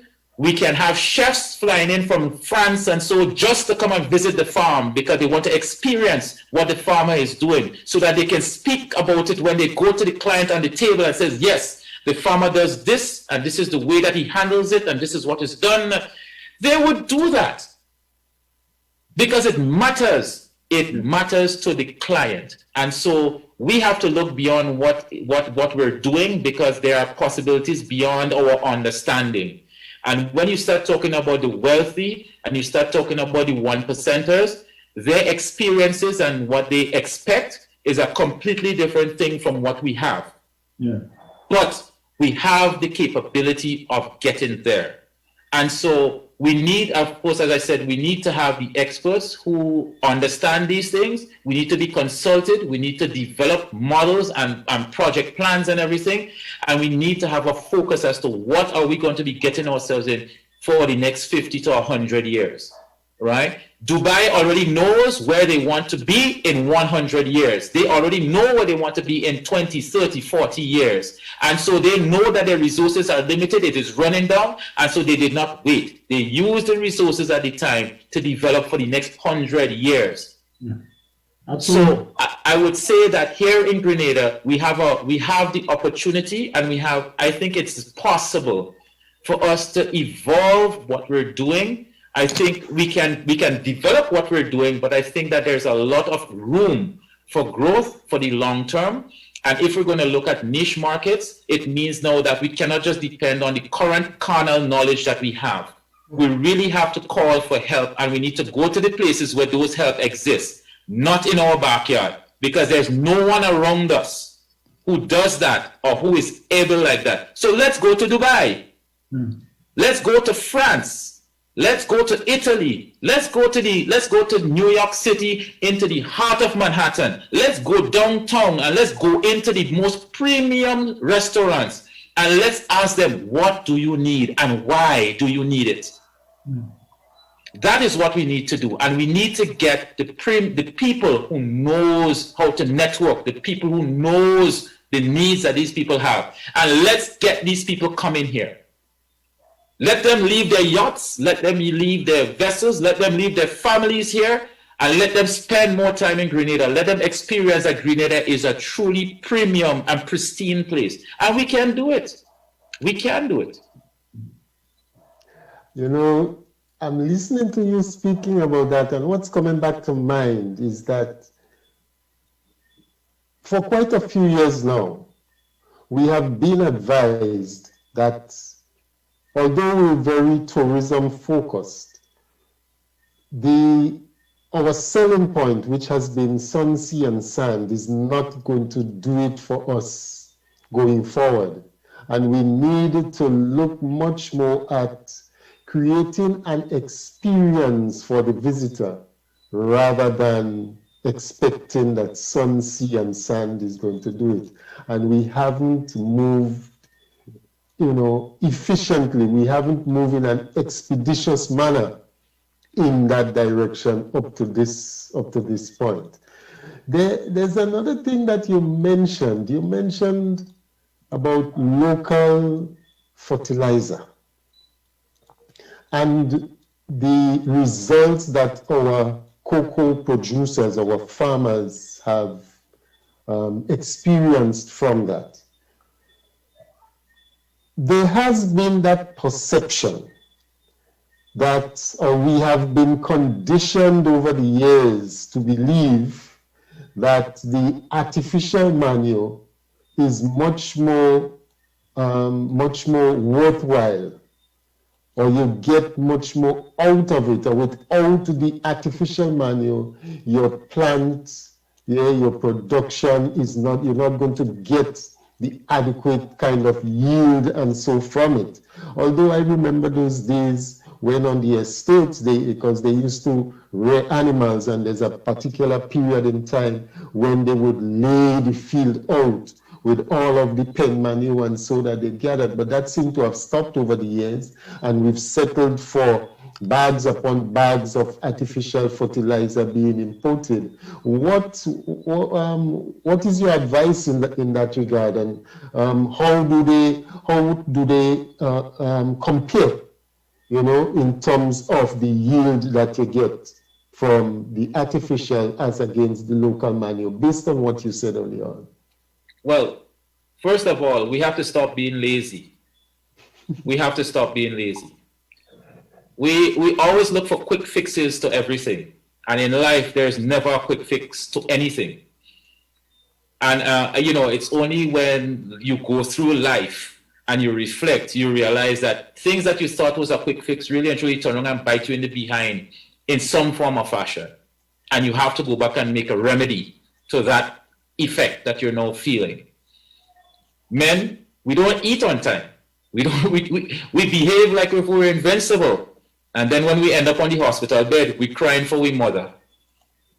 So our problem in Grenada is that we have thrown out a lot of things that we thought was traditionally inappropriate because we wanted to have more time to do whatever we thought was best for us. So things that take time, that give you the best results, we want the quickest way to get to it, because you see, we stopped focusing on the food we eat and we started focusing on the money that we get. And so we want quick succession for everything. There's a reason why companies want you to use their fertilizer, because they're making money. There's an economic side to everything. And there's no reason why a country will give you free fertilizer because they love you. They want you to get hooked on this stuff, like drugs, and so you can't stop using it. Because why? It's an investment.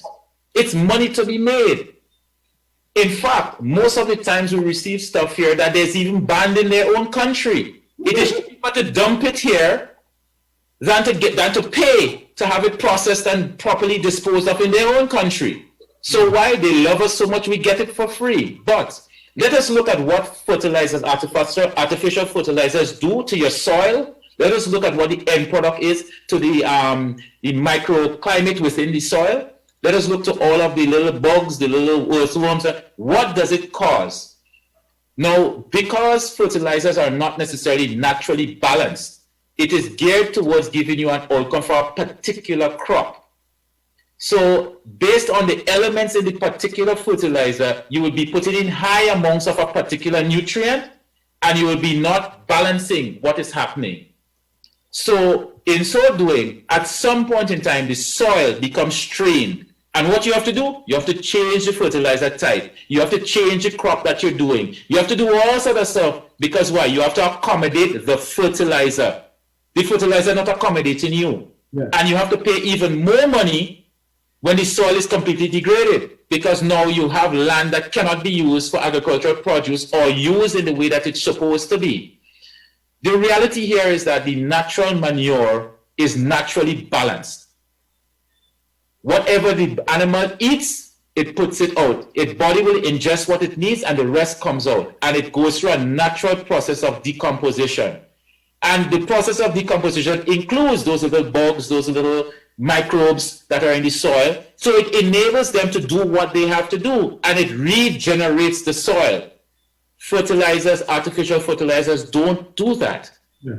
So you have to understand that what makes a quality product, now remember, all that matters to us is getting a quality cocoa bean or getting a quality nutmeg pod. That's all that truly matters, because we cannot sell the tree. We're not selling the land. So when the customer breaks open that cocoa and they smell it, they taste it, they analyze it, and they look for the chemical properties that they want in particular amounts, most of the time, the artificial fertilizer will give you high amounts in a particular area, but it doesn't give you the high amounts across the spectrum. So what do they determine to be premium? Premium is when it is balanced. Premium is when it is rare. And so what makes it rare is because you put in time, you put in the quality workload, and you put in all the elements that is necessary to develop the product. And we know that there's no alcohol on the market that is considered premium unless it is well cured and it is well developed. It takes time. Yeah. There is no caviar or no nothing that is on the market that is considered premium that doesn't take time. Cheese, the most expensive cheese in the world, does not take 6 weeks to cure. Yeah. So we have to understand that we need to know what we're going after. And so natural fertilizers is being produced. We just need to understand that it takes a little bit more time, but it means that it is sustainable long term, right? And so that whole process, like I said, it comes back to just being lazy. We want to make a quick buck, but we're not understanding that what we're doing really and truly is cutting ourselves short for the long term. And we're not really getting the full benefits of what we really can from producing what we should be producing. Now, the reality is that I was told a number of years ago that what differentiated Grenada's nutmeg from all other places in the world was the quality.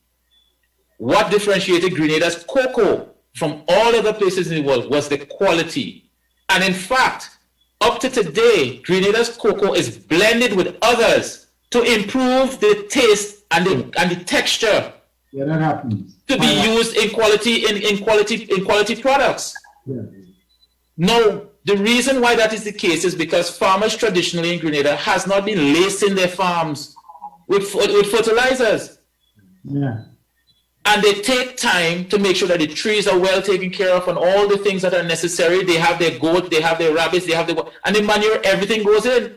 Yeah. The rain naturally falls and waters the plants. You ever seen a cocoa farmer going with bucket of water from the standpipe and wetting their plants? You don't see that. So it means now that our climatic conditions, it means that the nature of how we traditionally grow and groom our fields and take care of things, there is a value to that. And if the story of what we do cannot add value, then it means that we don't need to grow cocoa no more. Because we cannot all grow Western Africa. We cannot outgrow the Congo and those places with volume. And they have a lot of volume. And you know what they're doing? A lot of fertilizers. Yeah. So we have to understand that in order to make a better product, to be more resilient and to be more focused on where we can earn the highest dollar for the product that we're going to be generating, and to make it sustainable, is that we need to focus on the things that truly matter. And we only have so much space in Grenada and so much land that is viable. If we wreck it by using things that are not necessarily good for it, then we are really shooting ourselves in the foot. So as it relates to those types of concepts, I would say that the yield when you use the natural the natural manure, it may not necessarily give you the volume that you may get if you use the fertilizer. But the volume yield that you get from the plant, it doesn't strain the plant to the point where it does not give you quality, the quality that you need. So we have to weigh what is more important, the quality and the price we get for it, or the volume and the price we get for it. And are we able to produce the volume based on that price point to make it worth our while? But speaking of the volume, would the volume that you get from the artificial fertilizer, it's not something that is sustainable over an extended period of years, is it? No, it's not. It's not at all. And in fact, I have not seen anything significantly that says that the difference between using the natural manure is any significantly lower the yield that you get from the fertilizer. It just means that what you're doing is just mitigating future effects that you will have from the man-made product. Okay. Go ahead. Yeah, I mean, we had it growing up. We had like a 5-acre sort of nutmeg plantation right on the border of St. Patrick's and St. Mark's. And I mean, this thing produced some serious nutmeg, you know. And thinking about it now, I can't ever remember my father using any artificial manure. The number one thing for him was pruning. Exactly.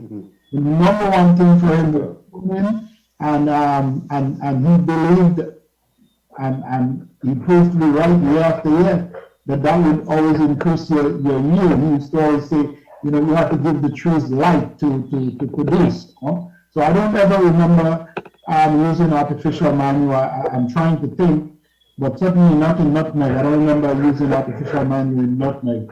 And we got very, very, very good production over, you know, the first, I don't know, 15, 20 years of my life, yeah? You know, until I left. I want to say that, you know, there are areas that you have to look at the realities again. Why is the word organic a major thing in the world today? If it's not important, if it has never been important, then why is it all of a sudden becoming a niche thing? Why all of a sudden organic is important? Now, keep in mind that organic was not important when it was only the small territories, the one who owned organic, right? It was not important then. But now that the larger countries have bought into the organic movement, understanding that all the negative effects for all the things that they've developed over the years, they realize that they have to fall right back in line to what we have been doing all along. Now they own the phrase organic, and there's a value to organic. Absolutely. So now that the value to organic exists, why would we not want to continue what we've been doing naturally for the longest while? Yeah. No. The idea here now is that we need to mitigate these small territories becoming any more valuable than they currently are. So if I have to be economically stable, dude, I will do whatever it needs to do to make sure that you cannot produce that. We saw that with coconuts. We saw that, I mean, remember at one point coconut oil was the worst thing you could ever get? But how many of us grew up on coconut oil? We skin smooth. But all of a sudden, coconut will give you short, but and it give you high cholesterol. But no, obviously it doesn't, because in every spa, if you don't see coconut products, then the spa ain't working. So why? Because in Indonesia and all those places, who owns the coconut plantations now? Right? Who owns the banana plantations now in Central America? And so, I mean, real, let's be real. Okay? So the whole concept here is that because the values to things to the large populations are changing, it means that we have to stay on top of our game. There's a lot of things about our lifestyles. There's things about our culture that is positive and has a lot of value. And so we are being encouraged to get rid of those because it is not for us to earn that value now. We have to pass it to them because they are the ones earning that value on a constant and ongoing basis. So, you know, like I said, my statements are just mine. And this is just my observation. And I do believe that we need to be a little bit more prudent in what matters to us. And we have not been doing anything really dramatic that cannot see us go back to a lot of these old practices and make it sustainable. I have already been encouraging my fellow farmers that do not waste anything on your farm. There must be a use. If we cut wastage, it means that we're able to save ourselves some of the expenses. Let us find creative ways on using everything that comes off of our farm. There is someone who needs it, and there is someone who's willing to pay for it. Now, let me just show how I think that we are missing the bullet, or missing the target, sorry. We spend millions of dollars in debushing our roads, trimming trees every year. It is in the budget, and it's a wonderful thing to keep us safe, but what do we do with the leaves and so that come out of the debushing program? We pay trucks to take those things and to bring it to the dump and bury it. No, this is natural foliage. No compost. This is exactly my point. I grew up composting. My father always had a compost growing up. I mean, everyone who have had animals, especially goats and cattle, they will tell you that you make a pole. Yeah. You have a cattle pole. Yeah. And so the reason for that was natural composting. You put the grass and so there, and the cattle on top there, it do its thing, it eat it, poop it, and it keeps building. And before you know it, you have a whole mound of manure that is naturally composted, and you put it into your land, and your plants do extremely well. So we're taking something that we're spending quite a lot of money to do every year. We're dumping it and getting rid of it. And we have a lot of meat and other things that go to waste. It never dawned on anyone that we could maybe compost all this stuff, create natural manure, and then bag this stuff and sell it overseas. It never dawned on us because there are other countries doing it. They've developed machinery and there are industries surrounding this. So why not let the debushing become a sustainable thing? Yeah. Right? Why not have an area that farmers could say, let us take our raw waste, trucks will come to our farms, collect that raw waste, and compost it with all the loose leaves and everything, and then create it into a product, and let's ship it overseas. Let's give them the organic compost that we want to give them. And let's make some significant funds after that. I think the consolidated fund would be very happy. Yeah, composting is a major thing, major thing. So if we want to get creative in terms of how to solve our unemployment circumstances, if we want to solve the problem of our young people after they come from secondary school, the country invests so much to send you to primary, secondary, tertiary, and then as soon as you jump the plane and go overseas to do university to get your first degree, your second degree, you get your PhD, then there's no reason for you to come back to Grenada because why? You cannot invest your time in Grenada because there's nothing. We need to get creative on how to pull our people back. Let us use the expertise that they have gone overseas to develop. And when they come back home, we do not just have to stick it into tourism. We do not just have to stick it into the specifics.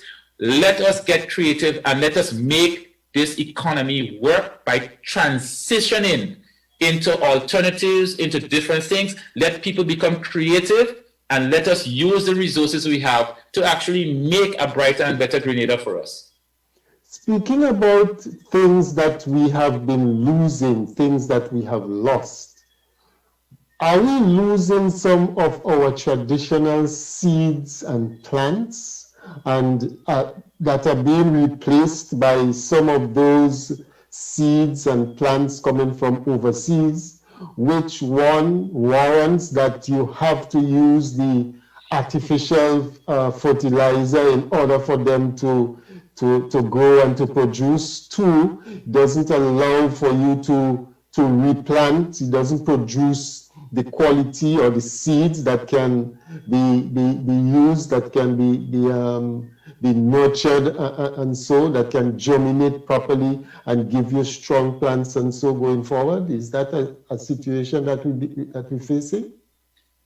I would say yes, and this is a worldwide issue.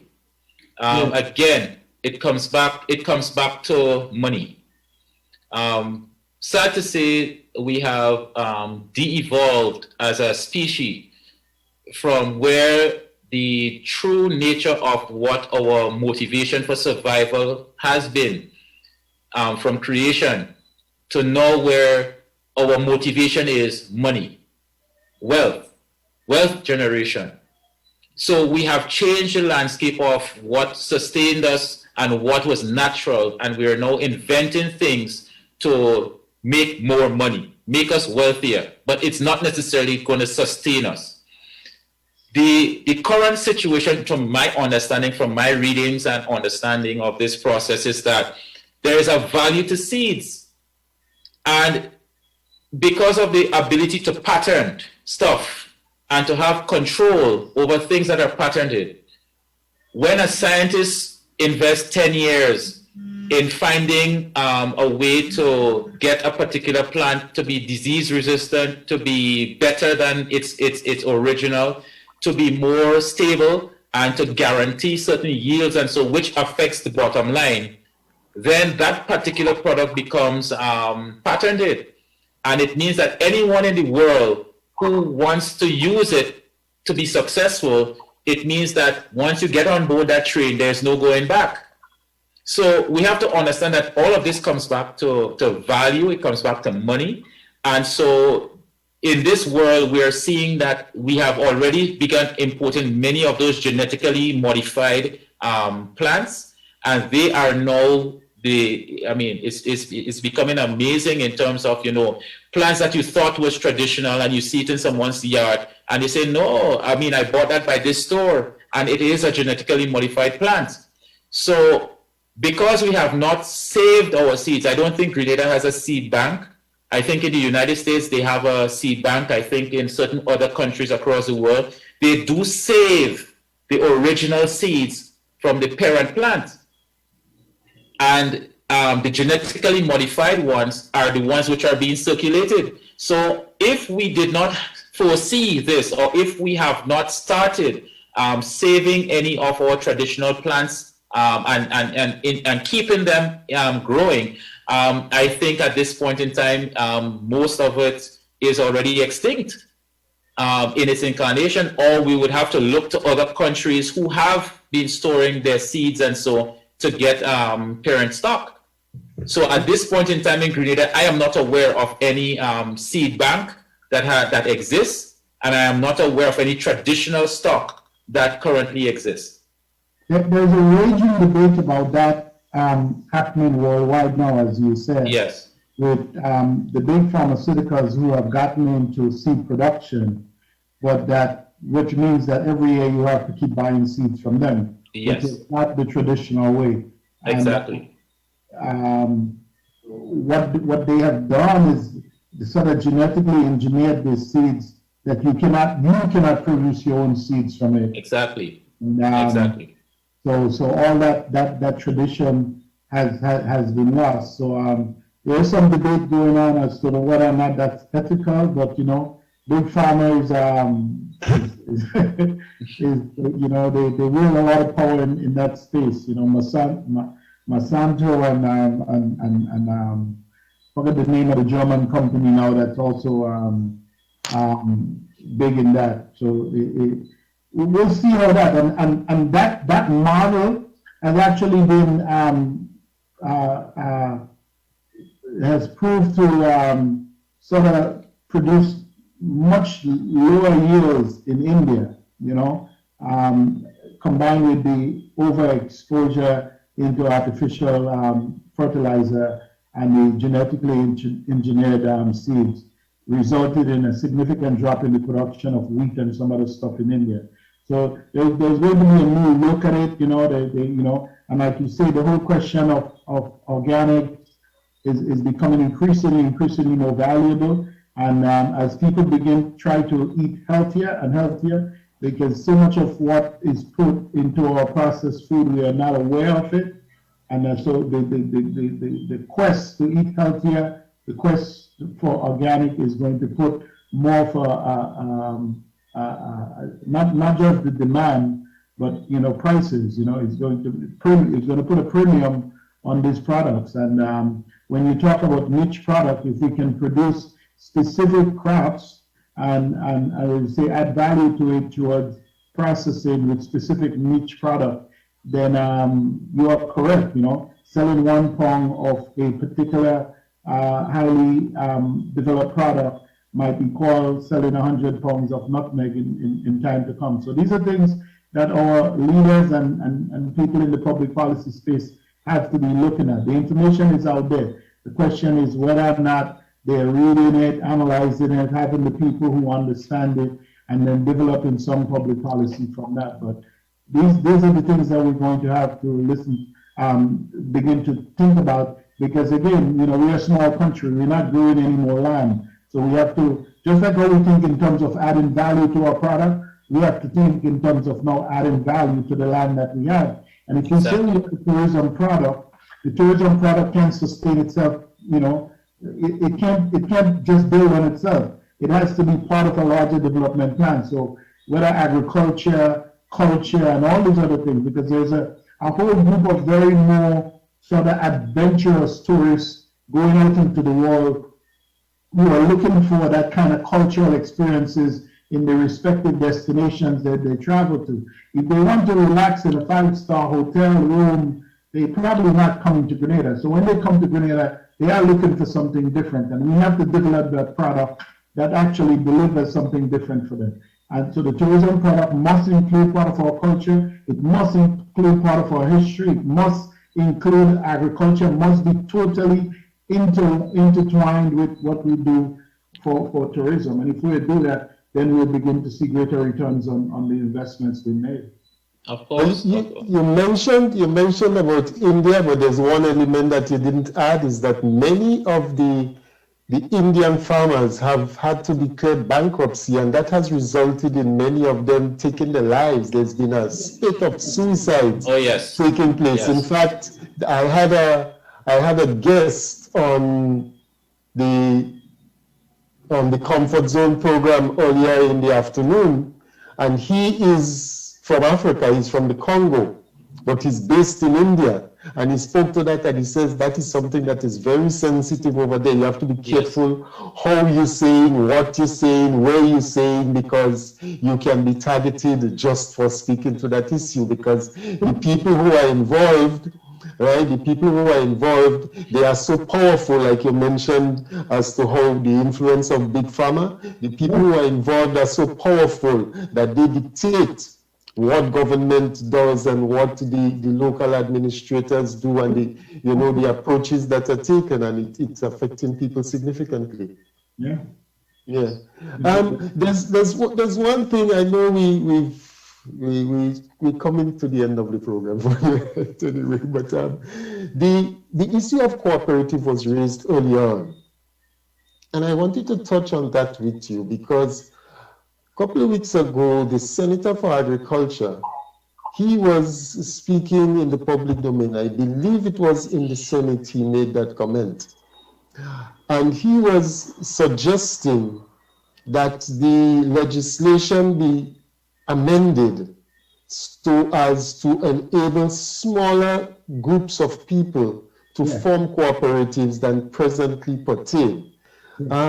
Because you're finding that because of the fixed numbers that the minimum number that is required according to the law to form a cooperative, you have a situation where you may have a group of people that's really committed and want to form the cooperative, but there's not enough with that thinking and with that mindset. So it restricts the number of cooperatives and so. Although there's others who feel, well, that shouldn't be the case. What's your take on that? Well, in a small economy, these types of issues are it's a very sensitive area. It's a very, very sensitive area. From the perspective of the drafters of the law, and from the nature in terms of what history would have proven over time when it comes to forming organizations and forming entities of this nature, there is a success rate, there's a certain rate of success that we see in terms of longevity when it comes to organizations. Now, we have to understand that given our context, that resources are put out to facilitate the emergence of any entity that comes into the thing. I mean, you have legal fees, you then have to set up different things. I think as part of the cooperative thing, you must have an office, a registered office, a place of a board for the cooperative, and all those things. So if you're going to have an entity being formed, the idea is to ensure that it is viable and ensure that it is successful. And if you only have one or two individuals forming a cooperative, then the chances of failure under our current circumstance may not be that great. So this is from the policymaker's point of view. From the evolving circumstance now, we have a situation where the average person in the street is more educated, has a bit more disposable income, and has the ability at times to invite investment into various ideas and concepts that they have, which is different from how it used to be traditionally when all these laws and so were put together. The whole concept of where we're at in this space and this time, people are more flexible and people are able to do a lot more given the nature of technology and all those other things. So I do believe that it is a good point for debate, and we have to really raise all the pros and cons to really get to the understanding for what would benefit us in our current context and based on what the people of Grenada can actually handle. Now, I fully believe that if you're going to form a cooperative, and let's say, for example, if the minimum number is 6 persons, and if you are going to be putting together a concept for an action, and if you cannot convince 6 people to be of the same mind to invest in this, and this is the way to go, then there's a high likelihood that the overall scheme of things may fail, if not immediately, may fail somewhere down the road. So again, that is just a point of view, but I think that I support the fact that it was raised for debate. And I look forward to get all the varied views, points, and maybe even perspectives that I just don't see before coming to a conclusion on which side of the fence I stand. But I must say that I support... I believe the present minimum number now is 11. It's 11, right. So I was just using it as a reference here that, I support the whole concept of cooperatives. And let me be clear on that. I support the concept of cooperatives, and I think that it is a way of bringing people to attain success when traditionally, if you were going it alone or you're in a different format, that you may not see that success. Given the fact also that there are many entities out there who support cooperatives and will more likely give grants and aid facility towards cooperatives, I also support it for that given reason. But the nature and the number, the quantum, in terms of to formulate a viable cooperative, I do believe that I don't think that I have all the perspectives. I don't think that I have all the facts before me. And I think that I look forward to that debate. Whichever way it goes, the whole concept of this debate is to get the best end result, for our current time. So I look forward to it, and once more information is brought forward, I would be able to give a better enlightenment to my point of view. What do you think are some of the more critical action steps that are required in order to build the kind of institutional framework that is needed for sustainability with these kind of cooperative entities and so on. Because as we know, people, individuals come and go. Institutions outlive institutions outlive individuals. Mr. Lloyd, who established Lloyd's of London, he's nowhere around. Mr. Barclay, who established Barclays Bank, is nowhere around.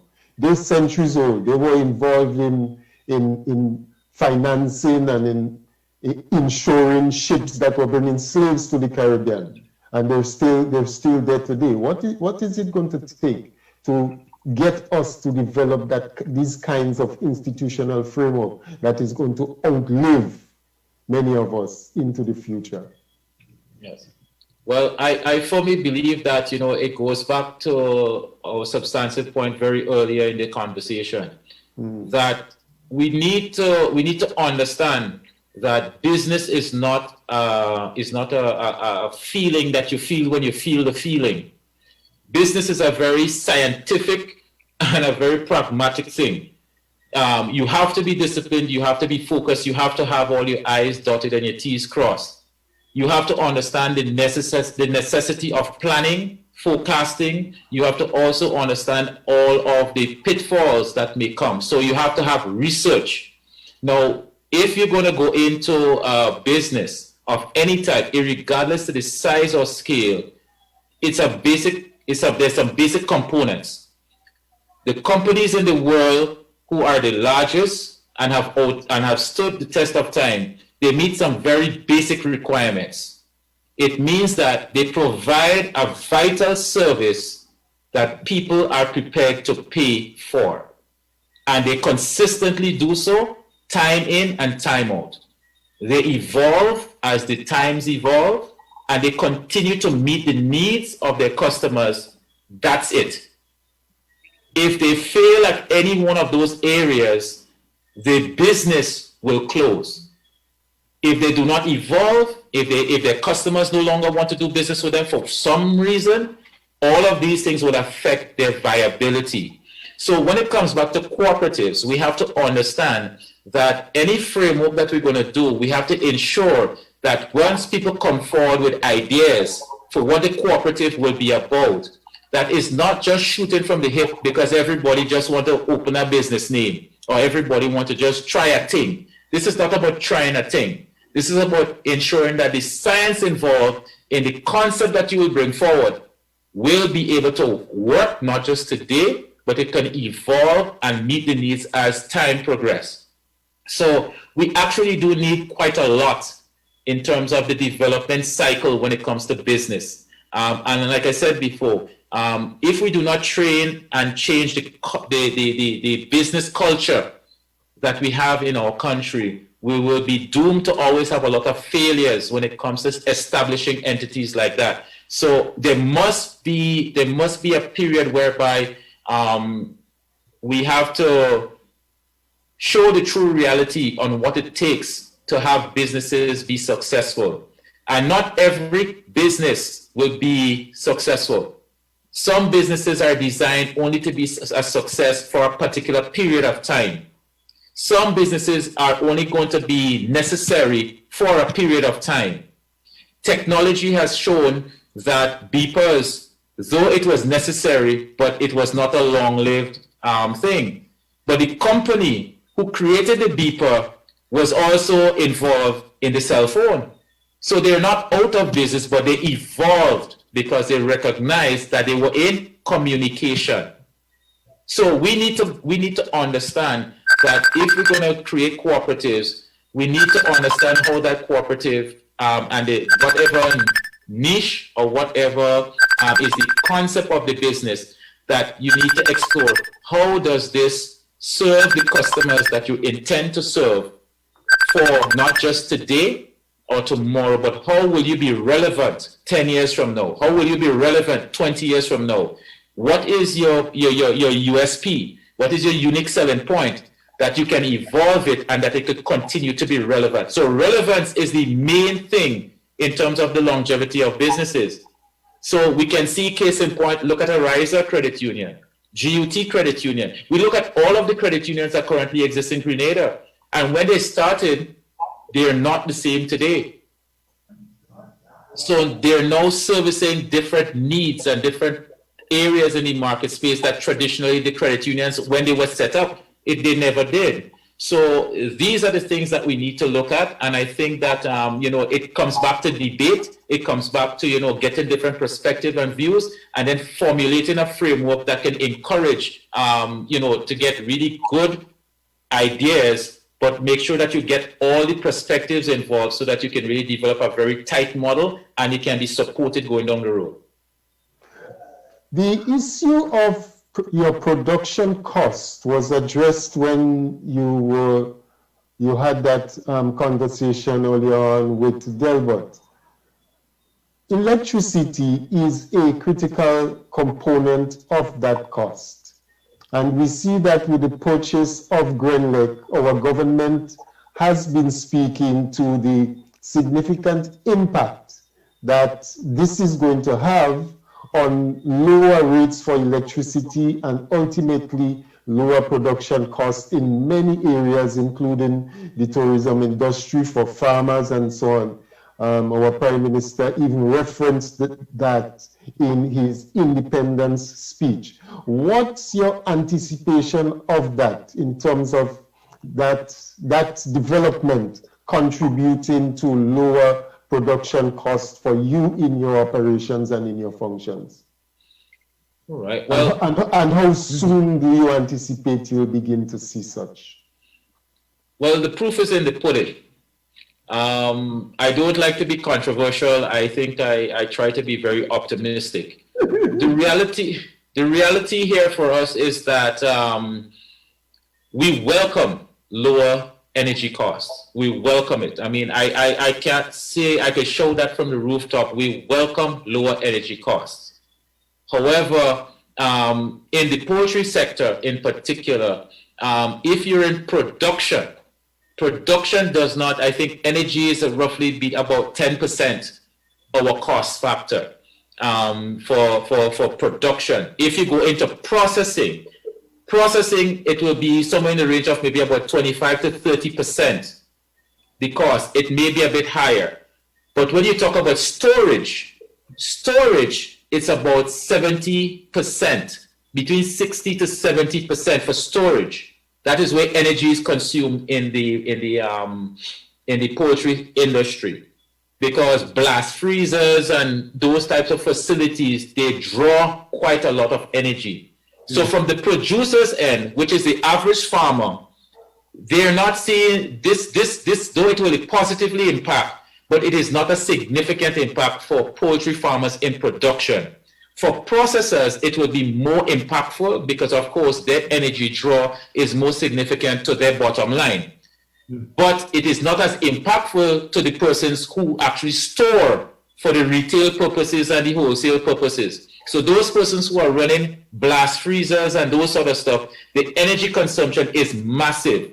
And so for them, it is significant in allowing for them to be able to offer the product at lower rates because the energy consumption is much lower. So that is for there. Overall, we have to still remember that regardless of who controls the company, there are certain things that will not change.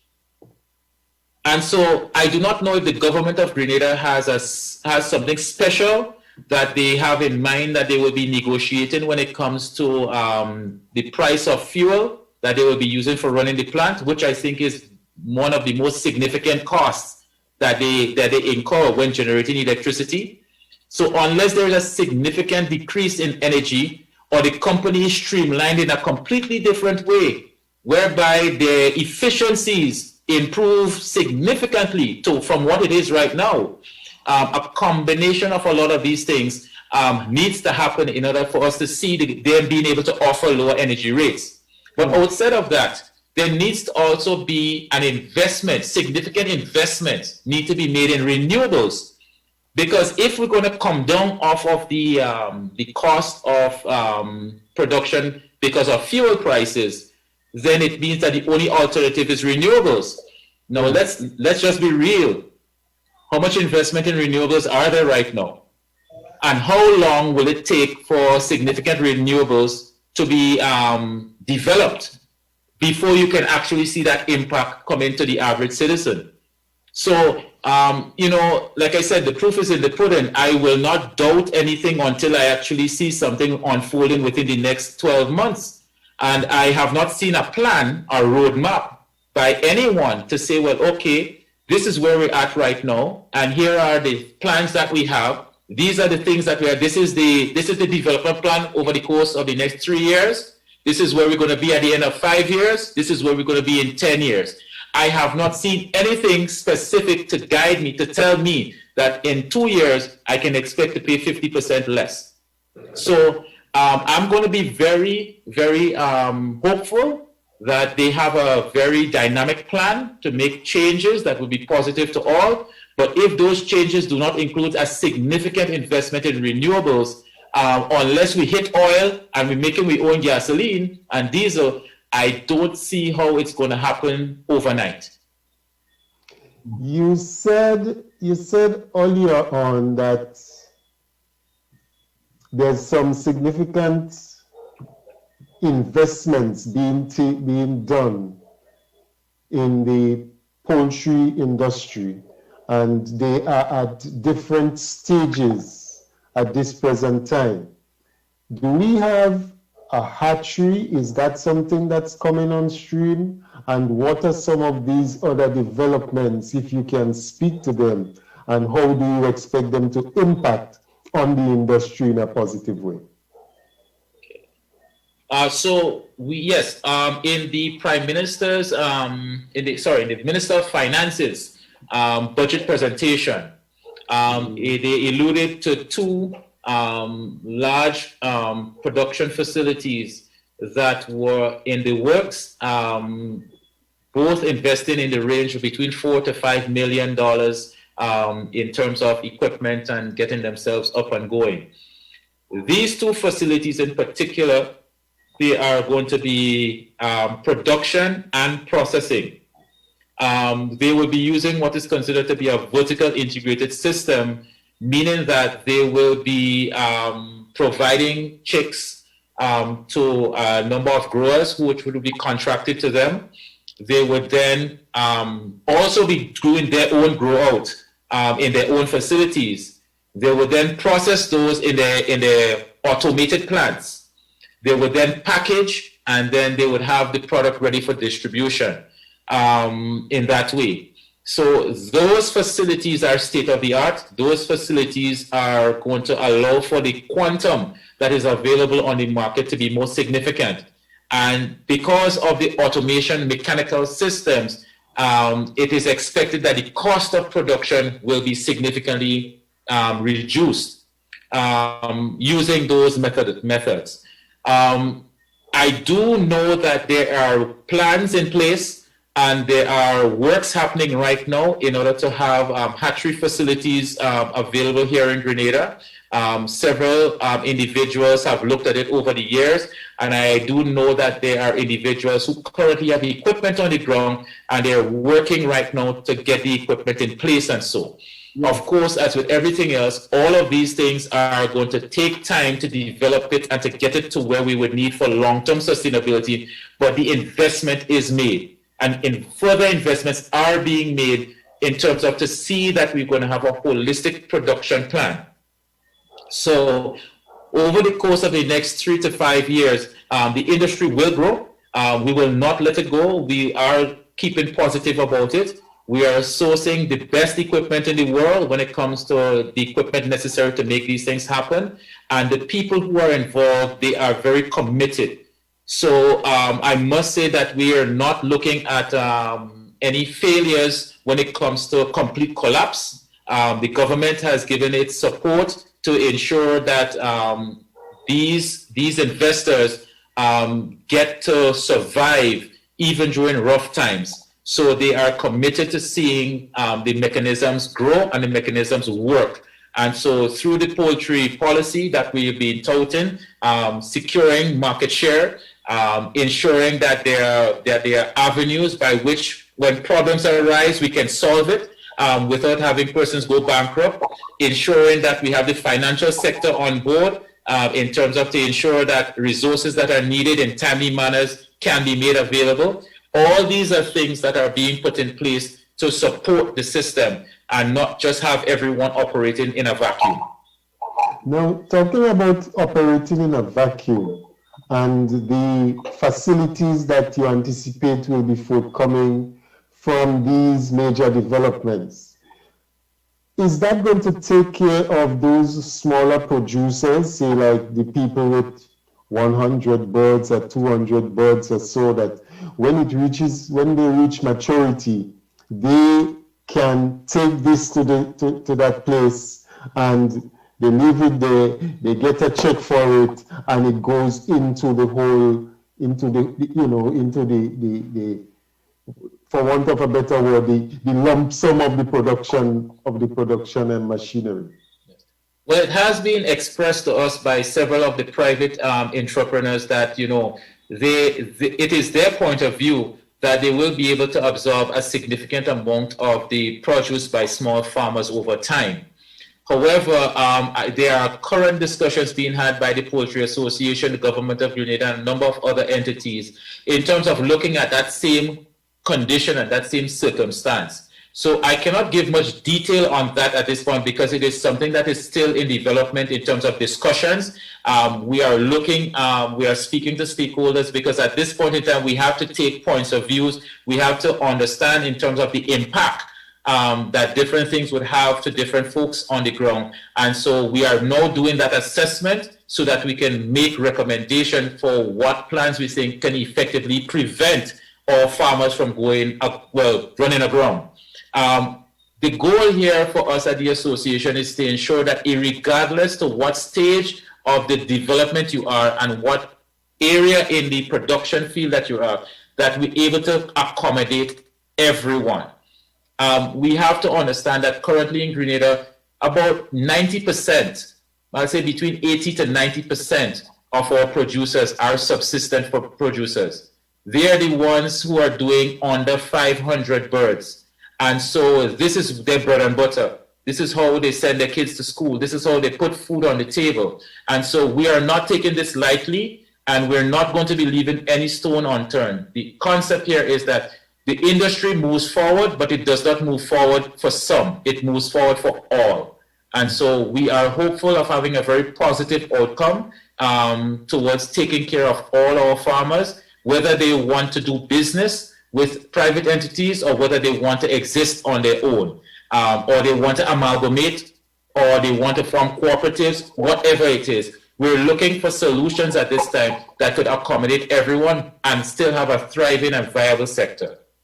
Well, one of the things that really have had me thinking along these lines, right, and it's not something new, it's something years now, I think probably since in the aftermath of Hurricane Ivan, is because I've had an association with Grenada. I trust that you know about Grenada, yes. The Grenada Community Development Agency run by Ms. Judy Williams, Benny Langine, and they were involved in a program that provided small coops and so to people, and they gave them a few birds, a couple dozen birds and so. And one of the challenges that they face is that the birds reach to maturity, but then they had to wait to sell one here and to sell one there. So eventually they don't see the money in a lump sum, so they couldn't continue the process.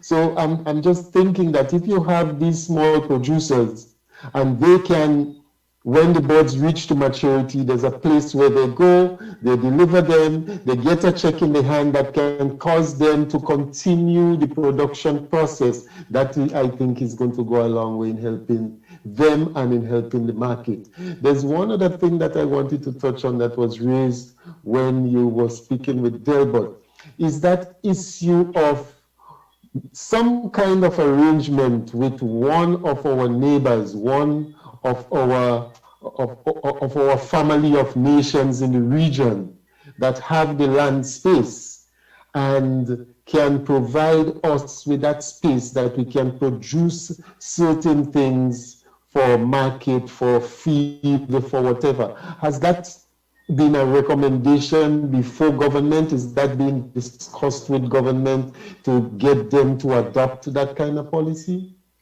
Well, I cannot say that I have not made that direct recommendation to government at this time. Okay. But it has been a discussion that has occurred with myself and a number of persons on the CARICOM level with regards to looking at CARICOM at this point, is working towards developing a number of institutions and a number of programs towards unifying the various CARICOM states through different initiatives, agriculture being one of them.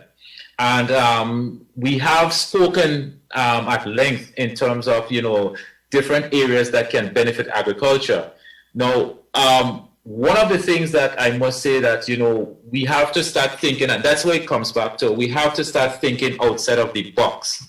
Finding solutions to our national problems cannot necessarily exist within our current physical space and physical environment. Absolutely. However, we have already set up mechanisms that can take care of these things, but we have to understand we have to now draw outside of the box in order to make the lines connect. Yeah. So I do not see any reason why a local Grenadian who has investment resources cannot move their idea to Suriname, Guyana, where they will be accepted as a citizen. They do not need to go through any drama in order to be able to exist in that country. They do not need any work permits or anything like that. And you can go and you can purchase, lease, rent property at your will. And you were to go and develop a process there where you can either grow something, process it, whatever, and ship it back home to Grenada. So that is just one concept. The other concept potentially is there's nothing stopping Guyana from becoming a main producer and focus on the production of grain. And then let us all ship it to Trinidad and Tobago, who will just produce the feeds we need and ship it to the rest of us. Right? Have one vessel that island hops every week, large enough, and all it does is bring grains to the rest of us. What the rest of us do is produce the meat, and then we ship that meat to the rest of the world or to the rest of the region. So we can move to a system where everyone becomes specific to a task in the vertical integration system so that everyone has a step that they can benefit from and we can keep the cost down. That, of course, comes with its pros and its cons. What if you have something happening and a part of the chain breaks, whatever it is. But these are just concepts, ideas, and brainstorming to see what particular framework may work for our region. But the end result is that I do believe that we are stronger together than we are individually. Currently, though we may speak of CARICOM and we may speak of unity, we're not acting it and we're not showing it. We're still individual islands. But Delbert, you're coming in a while. One more thing, because we're looking to wrap up, but you're coming in shortly. You use that term here, thinking outside the box, and that is something that came up in the conversation I had with the gentleman from the motherland earlier today. And he said, he referenced PLO Lumumba. And Lumumba usually say, sometimes we have to think without the box. True. The whole issue of that regional integration, I think there needs to be some integration between you, the poultry farmers, in terms of coming up with that policy, because as you say, there are some of them who have gone ahead a few years, but they have been through some of these challenges, and I don't think that they face anything differently based on what you've said. They face anything differently in terms of the cost of feed and all of that kind of thing. So maybe there need to be a collaborative effort between you all in terms of having something to present to our CARICOM governments, that they can look at it as CARICOM and take some critical decisions in terms of some of the recommendations that you are saying, because I mean, they're sounding good. And tell you the truth, it is not the first time, and you are not the only person that I've heard with that recommendation about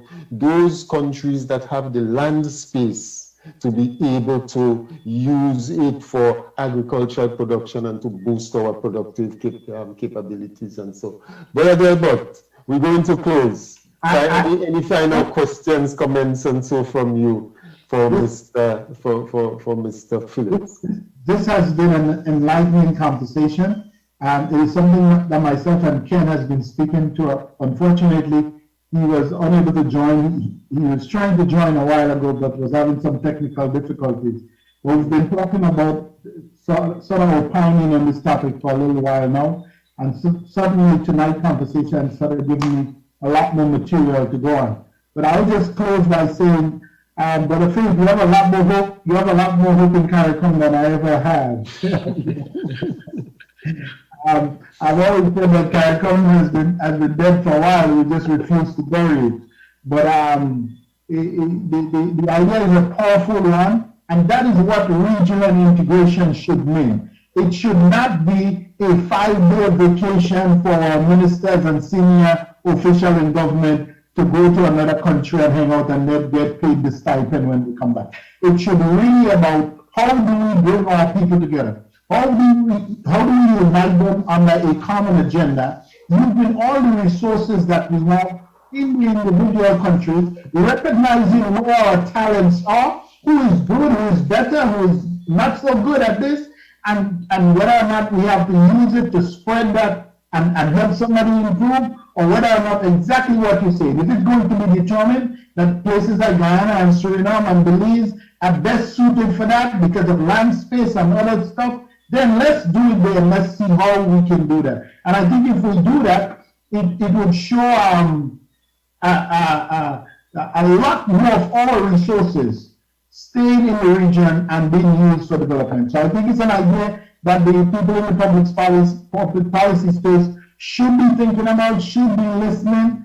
And I'm just going to tease you a little bit and say that, I wouldn't be surprised in a few years to see you totally in the political space. But you've got a lot of ideas, and there's a passion and a sense of honesty and being a genuine person that rings through. And I offer you and your association absolutely nothing but the best going into the future, man. Thank you very much. Yes, Mr. Philip, any final words from you, any comments or so that you want to leave with us? Yes, I would just like to take the opportunity to thank you for accommodating me this evening. The views that I've expressed is one that I think can be beneficial to our current situation in poultry in Grenada, and I think that it can go across the board. Our colleagues in the other countries, territories, they are working and they have vested time and interest in seeing our sector develop, and they have been sharing with us. And we are very grateful for all the persons who have sacrificed so far to ensure that we have gotten to this far. And so I must say a hearty thank you to everyone, whether they were in a government space or they were in a private sector entity, and they really gave up themselves. We are maintaining a very strong stance that this is about Grenada. This is about our people, and this is about maintaining the wellness of our economy. It is no secret that we cannot keep sending out all of our foreign reserves. Given the fact that poultry is as significant as it is for Grenada, we have all come together on one tune, and we are now singing the same song, that we have to solve the problem. We do not want to see anyone displaced. We do not want the importers to be put out of business. We do not want any of that to happen, but we do believe that there is a middle ground that we all can meet and we can work together. Some of our problems cannot be solved just locally. We have to go to our regional counterparts and we have to trash it out. Some of them are not as advanced as we are, and we are not as advanced in some areas as they are. The nations of the Caribbean, I think our citizenry, we all speak the same language when it comes to growth, development, and the future. We need to get our leaders to start listening a bit more and start echoing those voices that we are crying from the wilderness. Many of the time, our leaders, they say they represent us, but they go into these forums and what they do is contrary to what we need.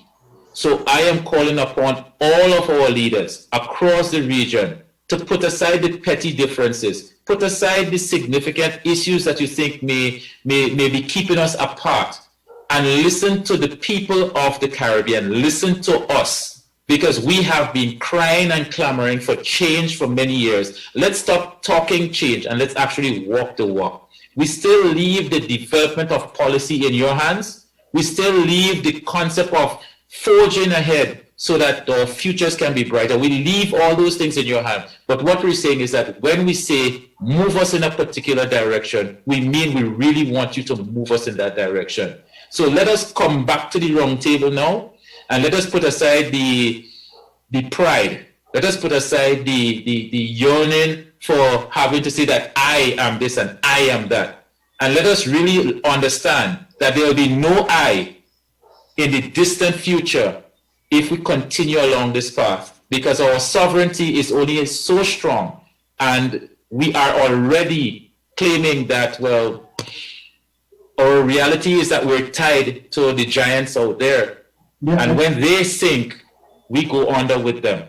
Yeah. So I am asking and I am pleading that this is not just a matter of poultry. This is a matter of national sovereignty and national security, that we understand that we need to forge stronger ties and we need to move as one for the future. We are too small to remain the way we are and be successful. It's a global environment and everybody's fighting for their own. No one is giving up. So let us heed the warnings that T.A. Marichaux and all the brothers and sisters in the past who were working hard towards ensuring that we can unify, because there is no success for small countries like us to be alone. It just wouldn't happen. Yeah. Thank you. Need a new construct moving forward, you know. I have long advocated for something I call the Federation of Caribbean States, you know. And the thing is that Caribbean folks living in the diaspora, we cooperate with each other every single day, you know. So why are we not doing it better in the space that we call home? And the question is, here we are forced to do it because we have significant challenges of institutional racism and other stuff. Yes. So we feel that need to help somebody, because if I'm operating in a space and I know somebody from Grenada or the Caribbean who needs help, I feel empowered to help them. So why are we able to do it here and then in the Caribbean we tend to divide ourselves? So we need a new brand of leadership who is going to speak to us in unison and let us know that we sink or float together. Yes. Of course, you can appreciate that that is a dangerous thing for a lot of the large territories. Let us remember the words of Maurice Bishop. Let us remember the words of, you know, all of these leaders who stood for the development of their people. And then what happened? These are, though it may seem to be the way to go, but these are dangerous things in context to what it means to these large territories, because you're not just raising the revolution of a people, you're raising the revolution of a race. Yes. And that transcends borders. And, you know, these are the things that, you know, this is just our reality. And, you know, I do know that our politicians and our leaders, they are capped in many times. You know, you do not know what your pressures are until you actually get into the seat. And so, you know, given the nature of things, we still press on and say that we have to evolve. Our nature of existence cannot be the same. We are still living in 1940. We're still living in 1900. We have been 100 years removed from 1900, and still we have not gone where we need to go as a people. So it's time to unite. Okay. Mr. Philip, do you realize that you've been with us for almost 3 hours? Wow. that's what happens when you come on Gem FM. Whether Wonderful. it's the talking point or it's with the comfort zone. The time passes and you don't even realize it. But it was very much a pleasure having you here this evening. I mean, I've come away from here very edified. I know that many people who would have listened to this, they would have come away from here very much more, with a greater appreciation of what the situation is, the circumstances surrounding our poultry industry, and so on. I even saw some comments in the short box that really dealt with that kind of situation. I just want to say thank you again for joining us. And when I reached out to you, you did not hesitate to take the opportunity to come here to speak with us on these issues. I want to join with Delbert and to say that, I'm looking forward to you being in the political arena in the not too distant future. I mean, it is people with these kinds of thinking. It is people with that kind of mindset that is needed to play that kind of role, to be at that level of leadership. Not people who just come and say two words that just sounds good but has no substance to it. As you mentioned when I raised the question about the electricity, you need to see something that is practical as to, okay, what are the steps that are going to be taken to address this or to address that or to make that become a reality. Yeah. You don't just come and just throw something out. I usually refer to it like, you see a beautiful cake that's sitting there and so on, it looks all, but when you do so and you put the knife into it, it's hollow, there's nothing on the inside, it's just a shell. And that's what we seem to be getting from our leaders, and we need more people like that. But because of the culture of our politics, many of our people, there is a saying that you find from our people all the time: oh, all politician is thief, and all politician is, the negative traits. And as a consequence, there are people who do not want to be so categorized. So they do not want to get involved in the political arena. And as a consequence of that, we lose out on people like you and others who don't want to get tarnished in that way. But I'm hoping that, somewhere down the road, we'll be having more people like you getting involved and offering themselves to serve at that level, because that is what we need. And the leadership is what is going to be critical going forward, and we are very much lacking for leadership at all levels presently. So thank you again for coming here. Thank you, Brother Delbert, for returning to the talking point.